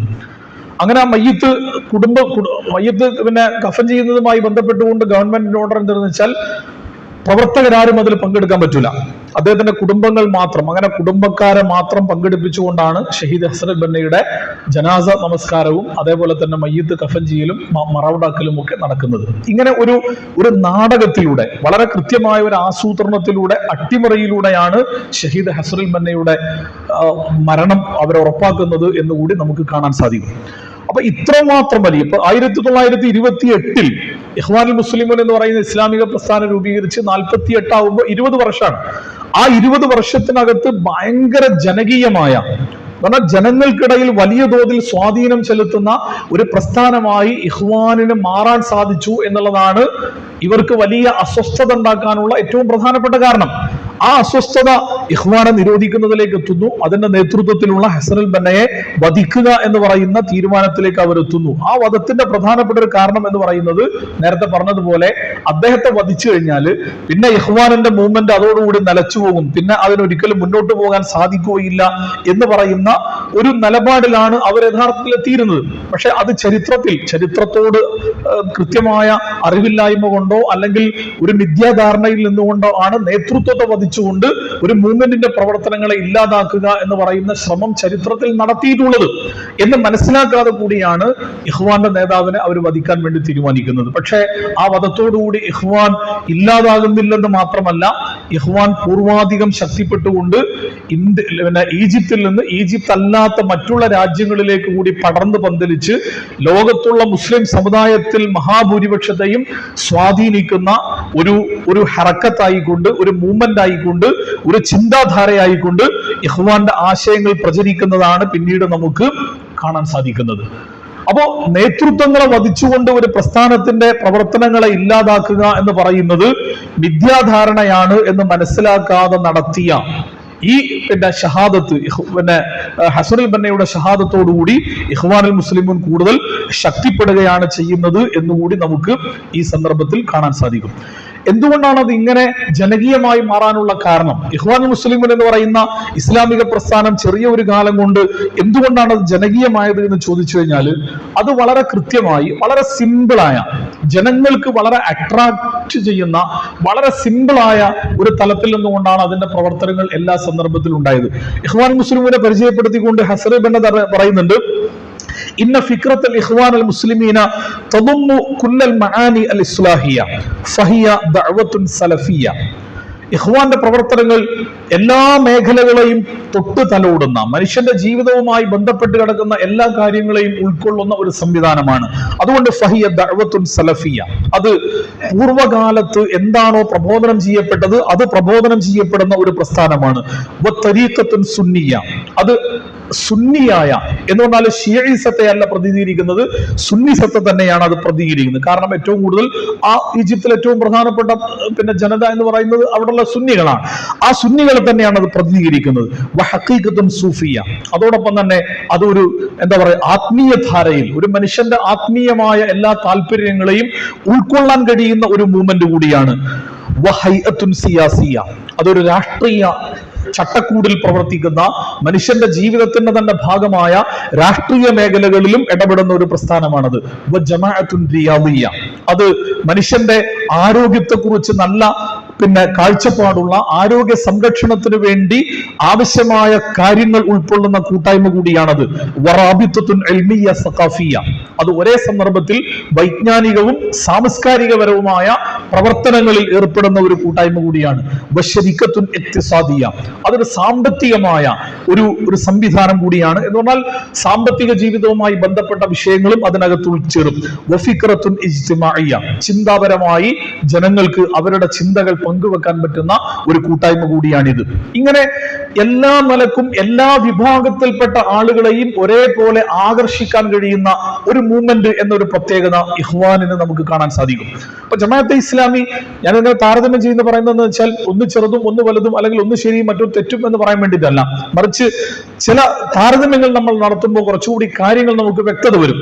അപ്പൊ ജമാഅത്തെ ഇസ്ലാമിയെ സംബന്ധിച്ചിടത്തോളം കേരളത്തിൽ നമ്മുടെ മുൻപിലുള്ള ഒരു പ്രധാനപ്പെട്ട തടസ്സമായിട്ട് നമുക്ക് പലപ്പോഴും കാണാൻ സാധിക്കുന്നത് എന്താ വെച്ച് കഴിഞ്ഞാൽ നമ്മുടെ ഫിഖ്ഹിയായ നിലപാടുകൾ. ജമാഅത്തെ ഇസ്ലാമി പിന്തുടരുന്ന ഒരു ഫിഖ് എന്ന് പറയുന്നത് പലപ്പോഴും ഒരു ഫിഖ് സലഫിയാണ്.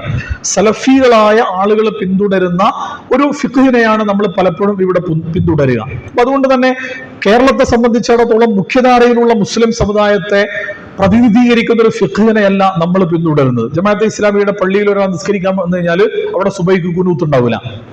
അവിടെ റമദാൻ മാസത്തിൽ തറാവി നിസ്കരിക്കാൻ വേണ്ടി വന്നു കഴിഞ്ഞാൽ അവിടെ 8 റക്അത്ത് നിസ്കരിക്കുള്ളൂ. അവിടെ നിസ്കാരത്തിന് ശേഷം കൂട്ടുപ്രാർത്ഥന കാണാൻ പറ്റൂല. അപ്പൊ ഇങ്ങനെ ഫിഖ്ഹിപരമായ വിഷയങ്ങളിൽ ഒരു സലഫി ധാരയെ, ഒരു സലഫി സ്കൂൾ ഓഫ് തോട്ടിനെ പിന്തുടരുന്ന ഒരു രീതി നമ്മൾ സ്വീകരിച്ചത് കൊണ്ട് സാമാന്യ മുസ്ലിം സമുദായത്തെ സംബന്ധിച്ചിടത്തോളം ഇവർ ഞങ്ങൾക്കെതിരാണ്, ഇവർ ഞങ്ങളുടെ മറുപക്ഷത്ത് നിൽക്കുന്നവരാണ് എന്ന ഒരു തോന്നൽ ഉണ്ടാവുകയും അതിന്റെ പേരിൽ തന്നെ ജമാഅത്തെ ഇസ്ലാമി എതിർക്കപ്പെടുകയും ചെയ്യുന്ന ഒരു സാഹചര്യമുണ്ട്. അപ്പൊ നിങ്ങളൊന്ന് ആലോചിച്ച് നോക്കിയേ, സമസ്തക്കിടയിൽ ഒരു തർക്കം നടക്കണപ്പോ സമസ്തക്കിടയിലുള്ള തർക്കത്തിന്റെ പ്രധാനപ്പെട്ട ഒരു വിഷയം വഫിയ കോളേജുകളുമായി ബന്ധപ്പെട്ടുകൊണ്ട് അവരുടെ CIC എന്ന് പറയുന്ന ഒരു കോളേജ് സംവിധാനമുണ്ട്. അതും സമസ്തയും തമ്മിലുള്ള ഒരു പ്രശ്നത്തിലൂടെയാണ് അത് ഒരു പരിധിവരെ ആരംഭിക്കുന്നത്. അപ്പൊ CIC കുറിച്ച് ഇവർ ഉന്നയിക്കുന്ന ഏറ്റവും പ്രധാനപ്പെട്ട ഒരു ആരോപണം എന്ന് പറയുന്നത് CICയുടെ സിലബസിനകത്ത് 8 റക്അത്ത് തറാവീഹ് നിസ്കരിക്കണം, അല്ലെങ്കിൽ സുബൈക്ക് ഖുനൂത്ത് ഓതണ്ട എന്ന് പറയുന്ന ആളുകളുടെ ഗ്രന്ഥങ്ങളും മറ്റൊക്കെ പഠിപ്പിക്കുന്നു. അങ്ങനത്തെ പുസ്തകങ്ങൾ ഇവരെ പഠിപ്പിക്കുകയാണ് എന്ന് പറഞ്ഞുകൊണ്ടാണ് ഒരു വിഭാഗത്തെ എതിർക്കുന്നത്.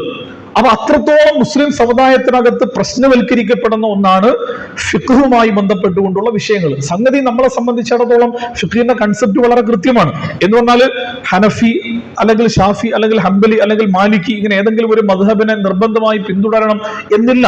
സ്വാഭാവികമായും ഏത് മദ്ഹബിനെ ഫോളോ ചെയ്യുന്ന ആളുകളാണെങ്കിലും മദ്ഹബ് ഇല്ലാതെ നേരിട്ട് സുന്നത്തിൽ നിന്നും ഖുർആനിൽ നിന്നും കാര്യങ്ങൾ നിർദ്ധാരണം ചെയ്തുകൊണ്ട് മുന്നോട്ട് പോകാൻ കഴിവുള്ളവരാണെങ്കിൽ അങ്ങനെയൊക്കെ പോകാം എന്ന് പറയുന്ന ഒരു വിശാലമായ ഫിഖ്ഹാണ് നമ്മൾ മുന്നോട്ട് വെക്കുന്നത്. പക്ഷെ പ്രായോഗികമായിട്ട് വരുമ്പോൾ നമ്മുടെ പള്ളികളിൽ ഈ സലഫി സ്കൂൾ ഓഫ് തോട്ടിന്റെ ഒരു ഫിഖ്ഹിനെയാണ് നമ്മൾ പിന്തുടരുന്നത്. അതുകൊണ്ട് തന്നെ മുസ്ലിം സമുദായത്തിനകത്ത് ഒരു കാലത്തും ആ നിലക്ക് സ്വാധീനം ചെലുത്താൻ നമുക്ക് സാധിച്ചിട്ടില്ല. പക്ഷെ ഇഖ്വാനെ കുറിച്ച് നമ്മൾ പഠിച്ചു കഴിഞ്ഞാൽ, ഇഖ്വാൻ എന്ന് മാത്രമല്ല ലോകത്തുള്ള ഏത് ഇസ്ലാമിക പ്രസ്ഥാനങ്ങളെയും നമ്മൾ പരിശോധിച്ചു കഴിഞ്ഞാൽ ഫിഖ്ഹിന്റെ വിഷയത്തിൽ, ഞാൻ ഫിഖ്ഹ് പ്രത്യേകം എടുത്തു പറയാൻ കാരണം എന്താ വെച്ചാൽ ഫിഖ്ഹ് ഇതിൽ പ്രധാനപ്പെട്ട ഒരു ഘടകമായതുകൊണ്ടാണ്. അതത് രാജ്യങ്ങളിൽ പിന്തുടരുന്ന ഫിഖ്ഹ് ഏതാണോ അതിനെയാണ് ഇസ്ലാമിക പ്രസ്ഥാനങ്ങൾ ഫോളോ ചെയ്യുക. അതല്ലാതെ പുതിയ ഒരു ഫിഖ്ഹിനെ അവിടെ അപ്ലൈ ചെയ്യുക എന്ന് പറയുന്നത് സംഭവിക്കാറില്ല. ഇന്ത്യയിൽ തന്നെ ജമാഅത്തെ ഇസ്ലാമി എങ്ങനെയാണ്? ഇന്ത്യൻ ജമാഅത്തെ ഇസ്ലാമി നമ്മൾ പഠിച്ചു കഴിഞ്ഞാൽ ഇന്ത്യൻ ജമാഅത്തെ ഇസ്ലാമി ഹനഫി മസ്ലക്കിനെ പിന്തുടർന്നാണ്. സ്വാഭാവികമായിട്ടും സയ്യിദ് മൗദൂദി ഒരു ഹനഫി പണ്ഡിതൻ കൂടിയായിരുന്നു. ഹനഫി മസ്ലക്ക് അനുസരിച്ചുകൊണ്ടാണ് അദ്ദേഹത്തിന്റെ ഫിഖ്ഹിന്റെ പല വിഷയങ്ങളും അദ്ദേഹം അഭിപ്രായപ്പെട്ടിട്ടുള്ളത്. അപ്പൊ അത് സ്വാഭാവികമാണ്. പക്ഷെ ഇങ്ങോട്ട് കേരളത്തിലേക്ക് വരുമ്പോൾ നമുക്ക് അങ്ങനെ അത് ആ ഒരു നിലക്ക് പിന്തുടരാൻ കഴിയാത്തതിന്റെ ഒരു പ്രശ്നം നമുക്ക് കാണാൻ സാധിക്കും.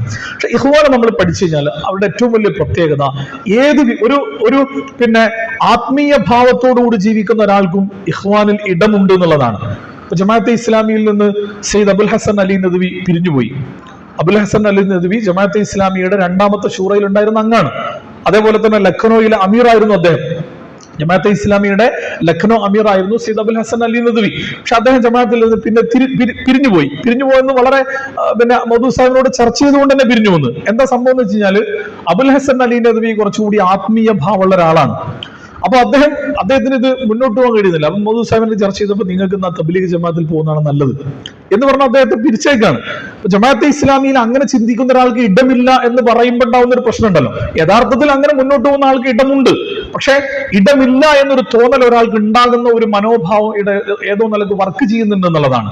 പക്ഷെ ഇഖ്വാനെ സംബന്ധിച്ചിടത്തോളം ഹസനുൽ ബന്നയുടെ ഏറ്റവും പ്രധാനപ്പെട്ട ഒരു പ്രത്യേകത എന്ന് പറയുന്നത് അദ്ദേഹം നല്ലൊരു ആത്മീയ ഭാവമുള്ള ഒരു നേതാവ് കൂടിയാണെന്നുള്ളതാണ്. അദ്ദേഹത്തെ കുറിച്ച് പറയുന്നത് അദ്ദേഹം പിന്നെ വളരെ ചെറുപ്പത്തിൽ തന്നെ ഖുർആൻ മനഃപ്പാഠമാക്കി അദ്ദേഹം തഹജ്ജുദ് നിസ്കരിക്കും. തഹജ്ജുദ് നിസ്കരിച്ച് എല്ലാ വ്യാഴവും തിങ്കളും സുന്നത്ത് നോമ്പ് നോൽക്കുക എന്ന് പറഞ്ഞാൽ അദ്ദേഹത്തിന്റെ പ്രകൃതമായിരുന്നു. എല്ലാ വ്യാഴാഴ്ചയും എല്ലാ തിങ്കളാഴ്ചയും അദ്ദേഹം സുന്നത്ത് നോമ്പ് നോൽക്കും. അത് ഒരു കാരണവശാലും അദ്ദേഹം ഒഴിവാക്കാറില്ല. ഇങ്ങനെ അത്തരം കാര്യങ്ങളിൽ വളരെ കണിശത പുലർത്തിയിരുന്ന ഒരു നേതാവ് കൂടിയാണ് അദ്ദേഹം. അപ്പൊ അതുകൊണ്ട് തന്നെ ഒരു ആത്മീയ ഭാവമുള്ള ഒരാളെ സംബന്ധിച്ചിടത്തോളം അവർക്ക് ഫോളോ ചെയ്യാൻ കഴിയും. എന്നാൽ രാഷ്ട്രീയ ബോധമുള്ള ഒരാളെ സംബന്ധിച്ചിടത്തോളം അവർക്കും ഫോളോ ചെയ്യാൻ കഴിയും.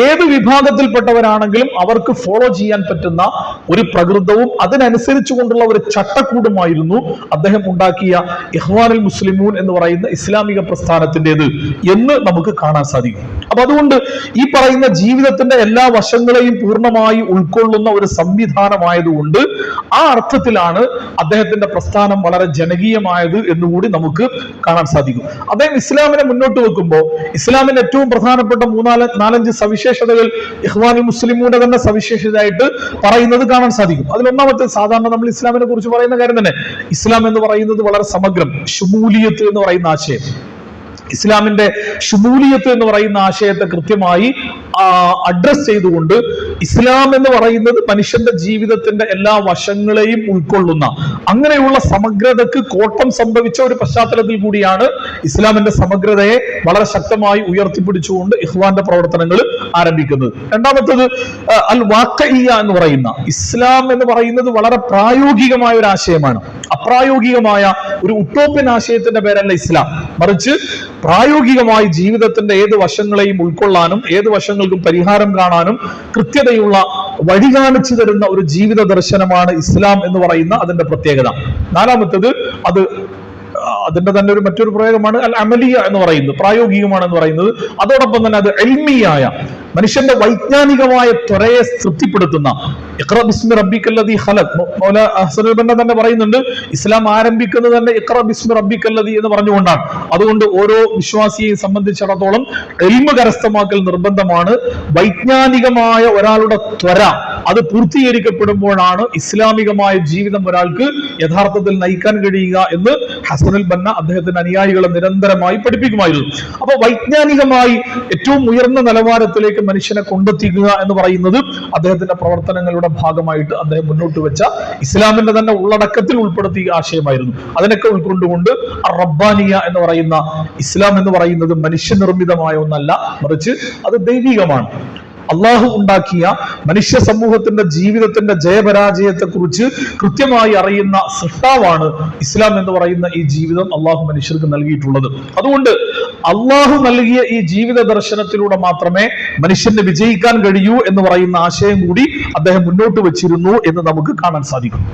അപ്പൊ ആ സ്വഭാവത്തിൽ പിന്നെ ഇസ്ലാമിന്റെ തന്നെ എല്ലാ വശങ്ങളെയും കൃത്യമായി ഉൾക്കൊണ്ടുകൊണ്ട് മനുഷ്യരെ സംബന്ധിച്ചിടത്തോളം മുസ്ലിം സമൂഹത്തെ സംബന്ധിച്ചിടത്തോളം എല്ലാവർക്കും ഉൾക്കൊള്ളാൻ കഴിയുന്ന ഒരു പ്രവർത്തന രീതി സ്വീകരിച്ചുകൊണ്ട് വളരെ തുടക്കം മുതൽക്ക് തന്നെ ജനങ്ങളിലേക്ക് ഇറങ്ങിത്തിരിച്ച ഒരു പ്രവർത്തകനായിരുന്നു ഹസനുൽ ബന്ന എന്നുള്ളത് കൊണ്ട് അദ്ദേഹം വലിയ തോതിൽ ജനങ്ങൾക്കിടയിൽ സ്വാധീനിക്കപ്പെട്ടു എന്ന് നമുക്ക് കാണാൻ സാധിക്കും. ആ സ്വാധീനത്തിലൂടെയാണ് ഇഖ്വാൻ എന്ന് പറയുന്ന പ്രസ്ഥാനം ജനകീയമാകുന്നത്, വലിയ തോതിലുള്ള സ്വാധീനം ജനങ്ങൾക്കിടയിൽ ഉണ്ടാകുന്നത്, ഈജിപ്ത് വിട്ട് മറ്റു രാജ്യങ്ങളിലേക്ക് അത് വികസിക്കുന്നത്. പിന്നീട് അതൊരു ചിന്താധാരയായി ലോകത്തെ മുസ്ലിം സമൂഹം മുഴുവനും ഏറ്റെടുക്കുന്നത് എന്ന് നമുക്ക് കാണാൻ സാധിക്കും. ആ നിലക്ക് ലോകത്തിന്റെ മുമ്പിൽ വളരെ വിപ്ലവകരമായ പ്രവർത്തനങ്ങൾക്ക് നേതൃത്വം നൽകിയ 20-ാം നൂറ്റാണ്ടിൽ ഇസ്ലാമിക നവോത്ഥാന പ്രവർത്തനങ്ങൾക്ക് നേതൃത്വം നൽകിയ 3 പ്രധാനപ്പെട്ട വ്യക്തിത്വങ്ങളിൽ ഒരാളായി ഷഹീദ് ഹസനുൽ ബന്നയെ എണ്ണുന്നത് അതുകൊണ്ടുകൂടിയാണ്. അന്ന് ഒന്ന് സയ്യിദ് മൗദൂദി, നേരത്തെ പറഞ്ഞതുപോലെ സയ്യിദ് മൗദൂദിയുടെ വൈജ്ഞാനികമായ പ്രവർത്തനങ്ങൾ, ബദിയുസ്സമാൻ നൂർസി തുർക്കി കേന്ദ്രീകരിച്ചുകൊണ്ട് അദ്ദേഹം നടത്തിയ പ്രവർത്തനങ്ങൾ, ഷഹീദ് ഹസനുൽ ബന്നയുടെ ഈജിപ്ത് കേന്ദ്രീകരിച്ചുകൊണ്ടുള്ള പ്രവർത്തനങ്ങൾ, ഈ 3 വ്യക്തിത്വങ്ങളുടെ ഇസ്ലാമിക നവോത്ഥാന പ്രവർത്തനങ്ങളാണ് 20-ാം നൂറ്റാണ്ടിൽ ഇസ്ലാമിന് നഷ്ടപ്പെട്ടു പോയ എന്തെല്ലാം മുഖങ്ങളുണ്ടോ അതിനെ തിരിച്ചു കൊണ്ടുവന്ന് ഇസ്ലാമികമായ ഒരു സംസ്കാരവും ഇസ്ലാം എന്ന് പറയുന്നത് ഇസ്സത്തുള്ള ഒരു ജീവിത ദർശനമാണ് എന്ന് മുസ്ലിം ഉമ്മത്തിനെ ബോധ്യപ്പെടുന്ന ഒരു സാഹചര്യങ്ങളിലേക്ക് കാര്യങ്ങളെ കൊണ്ടെത്തിക്കുന്നതിന്റെ പ്രവർത്തനങ്ങൾ നിർവഹിക്കുന്നത് ആ സ്വഭാവത്തിലാണ് എന്ന് നമുക്ക് കാണാൻ സാധിക്കും. ഒരു കാര്യം കൂടി പറഞ്ഞുകൊണ്ട് ഞാൻ അവസാനിപ്പിക്കാം.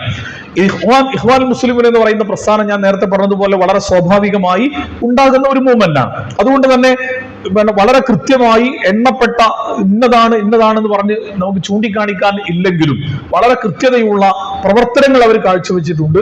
2 പ്രധാനപ്പെട്ട ലക്ഷ്യങ്ങൾ മുന്നിൽ വെച്ചുകൊണ്ടാണ് ഇഖ്വാൻ പ്രവർത്തിച്ചിരുന്നത് എന്ന് കാണാൻ സാധിക്കും. ഒന്ന്, വളരെ അടുത്ത് തന്നെ സാധ്യമാകുന്ന ലക്ഷ്യങ്ങൾ, മറ്റൊന്ന് കുറച്ചുകൂടി വിദൂര ഭാവിയിൽ സംഭവിക്കാനുള്ള ലക്ഷ്യങ്ങൾ. ഇങ്ങനെ 2 സ്വഭാവത്തിൽ ഗോൾ സെറ്റ് ചെയ്തുകൊണ്ടാണ് ഇഖ്വാൻ അതിന്റെ പ്രവർത്തനങ്ങൾ നടത്തിയിരുന്നത് എന്ന് കാണാൻ സാധിക്കും. ഏറ്റവും അടുത്ത് കരീബായി ഉണ്ടാവേണ്ട ലക്ഷ്യങ്ങൾ എന്ന നിലക്ക് അദ്ദേഹം കണ്ടിരുന്നത് എന്താന്ന് വെച്ച് കഴിഞ്ഞാല്, പിന്നെ ഇഖ്വാൻ മുസ്ലിമൂൻ എന്ന് പറയുന്ന പ്രസ്ഥാനത്തിൽ ഒരാൾ അംഗമായി ചേർന്ന് കഴിഞ്ഞാൽ, അതിന്റെ ഭാഗമായി പ്രവർത്തിക്കാൻ തീരുമാനിച്ചു കഴിഞ്ഞാൽ, ആ വ്യക്തി വളരെ ജനകീയനായി മാറുകയും ജനങ്ങൾക്കിടയിൽ അയാൾ ഇഖ്വാൻ എന്താണോ പറയുന്ന കാര്യങ്ങൾ, എന്താണോ ആഗ്രഹിക്കുന്ന കാര്യങ്ങൾ അത് നടപ്പിലാക്കുന്ന ഒരാളായി മാറുകയും ആ വ്യക്തിയിലൂടെ ജനങ്ങളെ സ്വാധീനിക്കുന്ന ഒരു തലത്തിലേക്കുള്ള പ്രവർത്തനങ്ങൾ നിർവഹിക്കുക. ഇതാണ് വളരെ പെട്ടെന്ന് നടക്കേണ്ട പ്രവർത്തനങ്ങൾ എന്ന നിലക്ക് പിന്നെ ഹസനുൽ ബന്ന അദ്ദേഹത്തിന്റെ പ്രസ്ഥാനത്തിന്റെ ഒരു ലക്ഷ്യമായിട്ട് നിർണയിച്ചിരുന്നത്. എന്നാൽ വിദൂര ഭാവിയിൽ നേരത്തെ പറഞ്ഞതുപോലെ അദ്ദൗല ഇസ്ലാമിയ, ഒരു ഇസ്ലാമികമായ ഭരണം, സമ്പൂർണമായും ഇസ്ലാമിന്റെ എല്ലാ നന്മയും ജനങ്ങൾക്ക് അനുഭവിക്കാനും ആസ്വദിക്കാനും കഴിയുന്ന ഒരു ഇസ്ലാമിക രാഷ്ട്ര സംവിധാനം ഉണ്ടാവുക എന്ന് പറയുന്ന, നന്നായി അധ്വാനിക്കുകയും നന്നായി പണിയെടുക്കുകയും ചെയ്താൽ മാത്രം സംഭവിക്കാൻ സാധ്യതയുള്ള, കുറച്ചുകൂടി വിദൂര ഭാവിയിൽ സംഭവിക്കുമെന്ന പ്രതീക്ഷയോടുകൂടി നടപ്പിലാക്കിയ പ്രവർത്തനങ്ങളും നമുക്ക് കാണാൻ സാധിക്കും. ഇഖ്വാന്റെ ചരിത്രത്തിൽ, പ്രത്യേകിച്ച് ഹസനുൽ ബന്നയുടെ ഷഹാദത്തിന്റെ മുമ്പ് നടന്ന അദ്ദേഹത്തിന്റെ പ്രവർത്തനങ്ങളുടെ കൂട്ടത്തിൽ ഏറ്റവും പ്രധാനപ്പെട്ട ഒന്നാണ് ഫലസ്തീനിലേക്ക് അദ്ദേഹം നടത്തിയ ശക്തമായ ഒരു ഇടപെടൽ. ഫലസ്തീൻ യുദ്ധം തന്നെ ഇഖ്വാൻ ഏകദേശം ഒരു 60,000-ഓളം വരുന്ന പോരാളികളെ നൽകിക്കൊണ്ട് അദ്ദേഹം നടത്തിയ ഒരു മൂവ്മെന്റ് ഉണ്ട്. അത് ഫലസ്തീന്റെ ചരിത്രത്തിലെ പ്രധാനപ്പെട്ട ഒരു അധ്യായം കൂടിയാണ്. എന്ന് പറഞ്ഞാൽ ഫലസ്തീൻ എന്ന് പറയുന്നത് ഇഖ്വാനെ സംബന്ധിച്ചിടത്തോളം, ഹസനുൽ ബന്നയെ സംബന്ധിച്ചിടത്തോളം പ്രധാനപ്പെട്ട ഒരു വിഷയമായി എല്ലാ കാലഘട്ടത്തിലും അദ്ദേഹം ഉയർത്തിപ്പിടിച്ചിരുന്നു എന്ന് നമുക്ക് കാണാൻ സാധിക്കും. കാരണം ഫലസ്തീൻ എന്ന് പറഞ്ഞാൽ ഈജിപ്തിന്റെ അയൽ രാജ്യമാണ്. സ്വാഭാവികമായും ഇസ്രായേലിന്റെ അധിനിവേശത്തിന്റെ എല്ലാ ഭീകരതയും ഫലസ്തീന്റെ ഒപ്പം തന്നെ അനുഭവിച്ചുകൊണ്ടിരിക്കുന്ന രാജ്യമാണ് പിന്നെ ഈജിപ്ത് എന്ന് പറയുന്നത്. 948 എന്ന് പറഞ്ഞാൽ എന്താ പറയാ, ഇസ്രായേൽ എന്ന് പറയുന്ന രാജ്യം ഉണ്ടായി അതിന്റെ ഏറ്റവും തുടക്കത്തിലുള്ള സമയമാണ്. അപ്പൊ ആ ഒരു വർഷം അതിന്റെ എല്ലാ ഹസനുൽ ബന്ന ഷഹീദാകുന്നതിന് തൊട്ടു മുമ്പുള്ള ആ ഒരു വർഷത്തിനകത്ത് വലിയ തോതിലുള്ള പിന്നെ ഫലസ്തീന് അനുകൂലമായ പല വിധത്തിലുള്ള പ്രവർത്തനങ്ങളും അദ്ദേഹം ആ ഒരു കാലഘട്ടത്തിൽ നടത്തിയിരുന്നു എന്നും നമുക്ക് കാണാൻ സാധിക്കും. ചുരുക്കത്തിൽ സംഭവബഹുലമായ വളരെ ചെറിയ ഒരു കാലഘട്ടമാണ് അദ്ദേഹം ഈ പ്രസ്ഥാനത്തിന്റെ ഭാഗമായി ജീവിച്ചത് എന്ന് നമുക്ക് കാണാൻ സാധിക്കും. പക്ഷേ ഉള്ള കാലത്ത് 1906 ജനിച്ച് 1948 ഒരാൾ മരിക്കുക എന്ന് പറഞ്ഞാൽ അദ്ദേഹത്തിന്റെ പ്രായം വളരെ ചെറിയ പ്രായമാണ്. വളരെ ചെറിയ പ്രായത്തിൽ ഏകദേശം 42 വയസ്സ് പ്രായമുള്ള സമയത്താണ് അദ്ദേഹം ഈ ലോകത്ത് നിന്ന് വിട പറയുന്നത്. അപ്പൊ ഈ ഒരു ചെറിയ ആയുസ്സിനുള്ളിൽ യൗവനത്തിന്റെ അല്ലെങ്കിൽ എന്താ പറയാ ഒരു യുവാവ് എന്ന് പറയുന്ന ആ ഒരു കാലഘട്ടം പിന്നിടുന്നതിന്റെ മുമ്പ് തന്നെ ഈ ലോകത്ത് നിന്ന് തന്റെ ദൗത്യം പൂർത്തീകരിച്ചുകൊണ്ട് ഷഹാദത്ത് വരിച്ച അദ്ദേഹത്തെ സംബന്ധിച്ചിടത്തോളം ഉള്ള കാലം മുഴുവനും, തനിക്ക് കിട്ടിയ ആയുസ് മുഴുവനും അള്ളാഹുവിന്റെ ദീനിന്റെ മാർഗത്തിൽ എന്താണോ യഥാർത്ഥത്തിൽ ഒരാൾക്ക് ചെയ്യാനുള്ളത് അത് അതിന്റെ എല്ലാ പൂർണ്ണതയിലും നിർവഹിച്ചു എന്ന ചാരിതാർത്ഥ്യത്തോടു കൂടിയാണ് അദ്ദേഹത്തിന്റെ ഷഹാദത്ത് ഉണ്ടാകുന്നത് എന്ന കാര്യത്തിൽ യാതൊരു തർക്കവുമില്ല. അതുകൊണ്ടാണ് അദ്ദേഹത്തിന്റെ ഷഹാദത്തിന് ശേഷം വളരെ കൃത്യതയോടുകൂടി ആ പ്രസ്ഥാനത്തെ ഏറ്റെടുത്തുകൊണ്ട് അതിന്റെ പിൻഗാമികൾ മുന്നോട്ട് പോയി അവർക്ക് നിർവഹിക്കാനുള്ള ഉത്തരവാദിത്തങ്ങൾ നിർവഹിച്ച് ഒരുപക്ഷെ അദ്ദേഹത്തിന്റെ കാലഘട്ടത്തുള്ളതിനേക്കാൾ ജനകീയമായി ആ പ്രസ്ഥാനത്തെ മുന്നോട്ട് നയിച്ചത് എന്നുകൂടി നമുക്ക് കാണാൻ സാധിക്കും. ആ നിലക്ക് നമ്മെ സംബന്ധിച്ചിടത്തോളം ഒരു ഇസ്ലാമിക പ്രസ്ഥാനത്തിന്റെ ഭാഗമായി പ്രവർത്തിക്കുന്ന നമ്മളെപ്പോലെയുള്ള ആളുകളെ സംബന്ധിച്ചിടത്തോളം വലിയ പ്രചോദനവും ആവേശവും ശക്തിയും കരുത്തും പകരുന്ന ഒരു പ്രവർത്തന രീതി അദ്ദേഹം നമ്മുടെ മുമ്പിൽ കാഴ്ചവെച്ചിട്ടുണ്ട്. നമുക്ക് വലിയ മാതൃക അദ്ദേഹത്തിന്റെ ജീവിതത്തിലും പ്രവർത്തനങ്ങളിലും നമുക്ക് കാണാൻ സാധിക്കും. അതിനേക്കാൾ അപ്പുറം ഷഹാദത്ത് എന്ന് പറയുന്ന ഒരു സംഗതി ഏതൊരു വിശ്വാസിയെ സംബന്ധിച്ചിടത്തോളം അൽ മൗതു ഫീ സബീലില്ലാഹി അഹ്ലാ അമാനീന, അള്ളാഹുവിന്റെ മാർഗത്തിൽ മരണപ്പെടുക, അള്ളാഹുവിന്റെ മാർഗത്തിൽ ഷഹാദത്ത് വരിക്കുക എന്ന് പറയുന്നത് ഞങ്ങളുടെ ജീവിതത്തിന്റെ ഏറ്റവും വലിയ ലക്ഷ്യമാണ് എന്ന് പറഞ്ഞ് കേവലം പറയുക മാത്രമല്ല, അത് സ്വന്തം ജീവിതത്തിലൂടെ പ്രായോഗികമായി കാണിച്ചു തന്ന ഇത്തരം പോരാളികളുടെ ഷഹാദത്ത് നമ്മെ സംബന്ധിച്ചിടത്തോളം നമുക്ക് പ്രവർത്തനങ്ങൾക്ക് മാത്രമല്ല പ്രചോദനം, ഈ ദുനിയാവിൽ നിന്ന് എങ്ങനെയാണ് മരിച്ചു പോകേണ്ടത് എന്നതിന്റെ ഒരു നല്ല ആവേശകരമായ മാതൃകയും പിന്തുണയും കൂടിയാണ് നമുക്ക് നൽകുന്നത് എന്ന് നമുക്ക് കാണാൻ സാധിക്കും.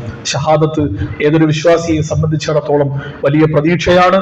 അള്ളാഹുവിന്റെ സ്വഹാബികൾ, പ്രവാചകന്റെ സ്വഹാബിമാര് നിരന്തരമായി പ്രാർത്ഥിച്ചിരുന്ന ഒന്നാണ് അല്ലാഹുമ്മ ർസുഖ്ന ഷഹാദ, അള്ളാഹുവെ ഞങ്ങൾക്ക് നീ ഷഹാദത്ത് നൽകി ഞങ്ങളെ നീ അനുഗ്രഹിക്കണമേ നാഥ എന്ന് പ്രാർത്ഥിക്കാറുണ്ടായിരുന്നു.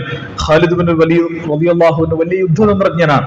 അദ്ദേഹത്തെ പോലെ യുദ്ധതന്ത്രം അറിയുന്ന ഒരാളും ആ കാലഘട്ടത്തിൽ ഉണ്ടായിരുന്നില്ല. അതുകൊണ്ടാണ് ഒരുപാട് യുദ്ധങ്ങളിൽ അത്ഭുതകരമായ സ്വഭാവത്തിൽ നമുക്കറിയാം മൗത്ത യുദ്ധം എന്ന് പറഞ്ഞു കഴിഞ്ഞാൽ പിന്നെ 3000-ഓളം വരുന്ന സ്വഹാബികള് 2 ലക്ഷത്തോളം വരുന്ന റോമാ സൈന്യത്തിനെതിരെ പോരാടി വിജയിച്ച ഇസ്ലാമിക ചരിത്രത്തിലെ അത്ഭുതകരമായ പോരാട്ടമാണ്. ആ പോരാട്ടത്തിലാണ് അതിന്റെ മുമ്പുണ്ടായിരുന്ന 2 സ്വഹാബികൾ രക്തസാക്ഷിത്വം വഹിച്ച് മൂന്നാമത് ഖാലിദ് ബിൻ വലീദിൽ ഉത്തരവാദിത്തം ഏൽപ്പിക്കപ്പെട്ട് അദ്ദേഹത്തിന്റെ നേതൃത്വത്തിൽ ആ പോരാട്ടത്തിൽ വിജയം ലഭ്യമാകുന്നത്. 3000 ആളുകൾ 2 ലക്ഷത്തോളം വരുന്ന സൈന്യത്തെ അതിജയിക്കാൻ മാത്രം യുദ്ധതന്ത്രം അറിയുന്ന ഒരു പോരാളിയായിരുന്നു ഖാലിദ് ബിൻ വലീദ്. അതുകൊണ്ട് തന്നെ പ്രവാചകന്റെ കൂടെ ഒരുപാട് യുദ്ധത്തിൽ പങ്കെടുത്തിട്ടുണ്ട്. അതിനുശേഷവും ധാരാളം യുദ്ധത്തിൽ അദ്ദേഹം പങ്കെടുത്തിരുന്നു. അദ്ദേഹത്തിന്റെ ഏറ്റവും പ്രധാനപ്പെട്ട ആഗ്രഹമായിരുന്നു ഷഹാദത്ത്. പക്ഷേ അദ്ദേഹത്തിന് ഷഹാദത്തിനുള്ള ഭാഗ്യം കിട്ടിയില്ല. അദ്ദേഹം മരണാസന്നനായി വീട്ടിൽ കിടക്കുന്ന സമയത്ത് സ്വഹാബികൾ അദ്ദേഹത്തെ കാണാൻ വേണ്ടി വരുമ്പോൾ സ്വഹാബികളോട് അദ്ദേഹം വളരെ വേദനയോടുകൂടി കരഞ്ഞു പറയുന്നുണ്ട്, എന്റെ ജീവിതത്തിൽ ഞാൻ ഒരുപാട് ആഗ്രഹിച്ച ഒന്നാണ് ഷഹാദത്ത്. അതിനുവേണ്ടി ഞാൻ ഒരുപാട് യുദ്ധങ്ങളിൽ പങ്കെടുത്തിട്ടുണ്ട്. പക്ഷെ ആ യുദ്ധങ്ങളിലൊന്നും എനിക്ക് ഷഹാദത്ത് വരിക്കാൻ സാധിച്ചില്ല. എല്ലാ യുദ്ധങ്ങളിലും വിജയിക്കുവാനും മുന്നോട്ട് പോകാനും മാത്രമേ എനിക്ക് കഴിഞ്ഞുള്ളൂ. അവസാനം ഒരു ഒട്ടകം മരിക്കുന്നത് പോലെ ഈ കിടക്കയിൽ കിടന്നുകൊണ്ട് എനിക്ക് മരിക്കേണ്ടി വന്നല്ലോ എന്ന് പറഞ്ഞ് അദ്ദേഹം വളരെ വേദനയോടുകൂടി കരയുമ്പോൾ അദ്ദേഹത്തെ സ്വഹാബികൾ ആശ്വസിപ്പിച്ചുകൊണ്ട് പറയുന്നത് കാണാൻ സാധിക്കും. ഒരാള് ജീവിതത്തിൽ ആത്മാർത്ഥമായി ഷഹാദത്ത് ആഗ്രഹിക്കുകയും എന്നിട്ട് ഫിറാഷിൽ കടന്ന് മരിക്കുകയും ചെയ്തു കഴിഞ്ഞാൽ അവർക്ക് ഷഹാദത്തിന്റെ പ്രതിഫലമുണ്ടെന്ന് അള്ളാഹുവിന്റെ റസൂൽ പറഞ്ഞിട്ടുണ്ട്. അതുകൊണ്ട് നിങ്ങൾക്ക് ആശ്വസിക്കാം, നിങ്ങൾക്ക് ഷഹാദത്തിന്റെ പ്രതിഫലം അള്ളാഹു നൽകും എന്ന് പറഞ്ഞ് ഖാലിദ് ബിൻ വലീദ് റളിയല്ലാഹു അൻഹുവിനെ സ്വഹാബികൾ ആശ്വസിപ്പിക്കുന്നത് കാണാൻ സാധിക്കും. അപ്പോ ഷഹാദത്ത് ആഗ്രഹിക്കുക എന്ന് പറയുന്നത് ഒരു വിശ്വാസിയെ സംബന്ധിച്ചിടത്തോളം പ്രധാനപ്പെട്ട ഒരു കാര്യമാണ്. ഷഹാദത്ത് ആഗ്രഹിക്കുക എന്ന് പറഞ്ഞാൽ തലവെച്ചു കൊടുക്കലല്ല. തലവെച്ചു കൊടുക്കാത്തത് കൊണ്ടാണ് ഖാലിദ് ബിൻ വലീദ് ആ യുദ്ധങ്ങളിലൊന്നും മരണപ്പെടാത്തത്. നേരെ മറിച്ച് തലവെച്ചു കൊടുക്കാൻ തീരുമാനിച്ചാൽ സ്വാഭാവികമായിട്ട് ഷഹാദത്ത് വരിക. തലവെച്ചു കൊടുക്കലല്ല ഷഹാദത്ത്. ധീരമായി പോരാടി യഹ്യ സിൻവാർ അവസാനത്തെ അദ്ദേഹത്തിന്റെ കയ്യിലുള്ള വടിയും തനിക്ക് നേരെ വരുന്ന ഡ്രോണിനെതിരെ ആക്രമിച്ചുകൊണ്ടാണ് ഷഹാദത്ത് വരിക്കുന്നത്. അവസാനത്തെ നിമിഷവും പോരാടിക്കൊണ്ട് ആ പോരാട്ടത്തിന്റെ ഭൂമികയിൽ മരിച്ചു വീഴുക എന്ന് പറയുന്നതാണ് ഷഹാദത്ത്. ആ ഷഹാദത്താണ് ഇസ്ലാമിക ചരിത്രത്തിൽ ധാരാളം വ്യക്തിത്വങ്ങളിൽ നമുക്ക് കാണാൻ സാധിക്കുക. ആ ഷഹാദത്താണ് ഷഹീദ് ഹസനുൽ ബന്നയുടെ ഷഹാദത്തിൽ, ഷഹീദ് സയ്യിദ് ഖുത്ബിന്റെ ഷഹാദത്തിൽ, അതേപോലെ തന്നെ ഷഹീദ് അഹമ്മദ് യാസീനിന്റെ ഷഹാദത്തിൽ, അബ്ദുൽ അസീസ് റന്ദീസിയുടെ ഷഹാദത്തിൽ, ഇസ്മായിൽ ഹനിയയുടെ ഷഹാദത്തിൽ, യഹ്യ സിൻവാറിന്റെ ഷഹാദത്തിൽ, മുഹമ്മദ് ലൈഫിന്റെ ഷഹാദത്തിൽ ഒക്കെ നമുക്ക് കാണാൻ സാധിക്കുക. അതുകൊണ്ട് അള്ളാഹുവിന്റെ ദീനിന്റെ മാർഗത്തിൽ ഈ കാലഘട്ടത്തിൽ നിർവഹിക്കേണ്ട ഉത്തരവാദിത്വം യഥാവിധി നിർവഹിച്ചുകൊണ്ട് നമ്മിൽ അർപ്പിതമായ ഉത്തരവാദിത്വം ആത്മാർത്ഥമായി നിർവഹിച്ചു എന്ന ഉത്തമ ബോധ്യത്തോടുകൂടി അള്ളാഹുവിലേക്ക് തിരിച്ചു പോകാൻ നമുക്ക് സാധിക്കണം. റബ്ബ് സുബ്ഹാനഹു വ തആല അതിനെ നമുക്ക് എല്ലാവർക്കും തൗഫീഖ് നൽകി അനുഗ്രഹിക്കുമാറാവട്ടെ. പോകട്ടെ. അതിന് ഇത്തരം ഷഹാദത്തുകൾ പ്രചോദനമായി മാറട്ടെ എന്ന് ആത്മാർത്ഥമായി പ്രാർത്ഥിച്ചുകൊണ്ട് ഞാൻ എൻ്റെ വാക്കുകൾ അവസാനിപ്പിക്കുന്നു. റബ്ബനാ ആതിനാ ഫിദ്ദുനിയ ഹസന വഫിൽ ആഖിറതി ഹസനതൻ വഖിനാ അദാബന്നാർ വർഹംനാ ബിറഹ്മതിക യാ അർഹമർ റഹീമീൻ. വസ്സലാമു അലൈക്കും വറഹ്മത്തുള്ളാഹി വബറകാതുഹു.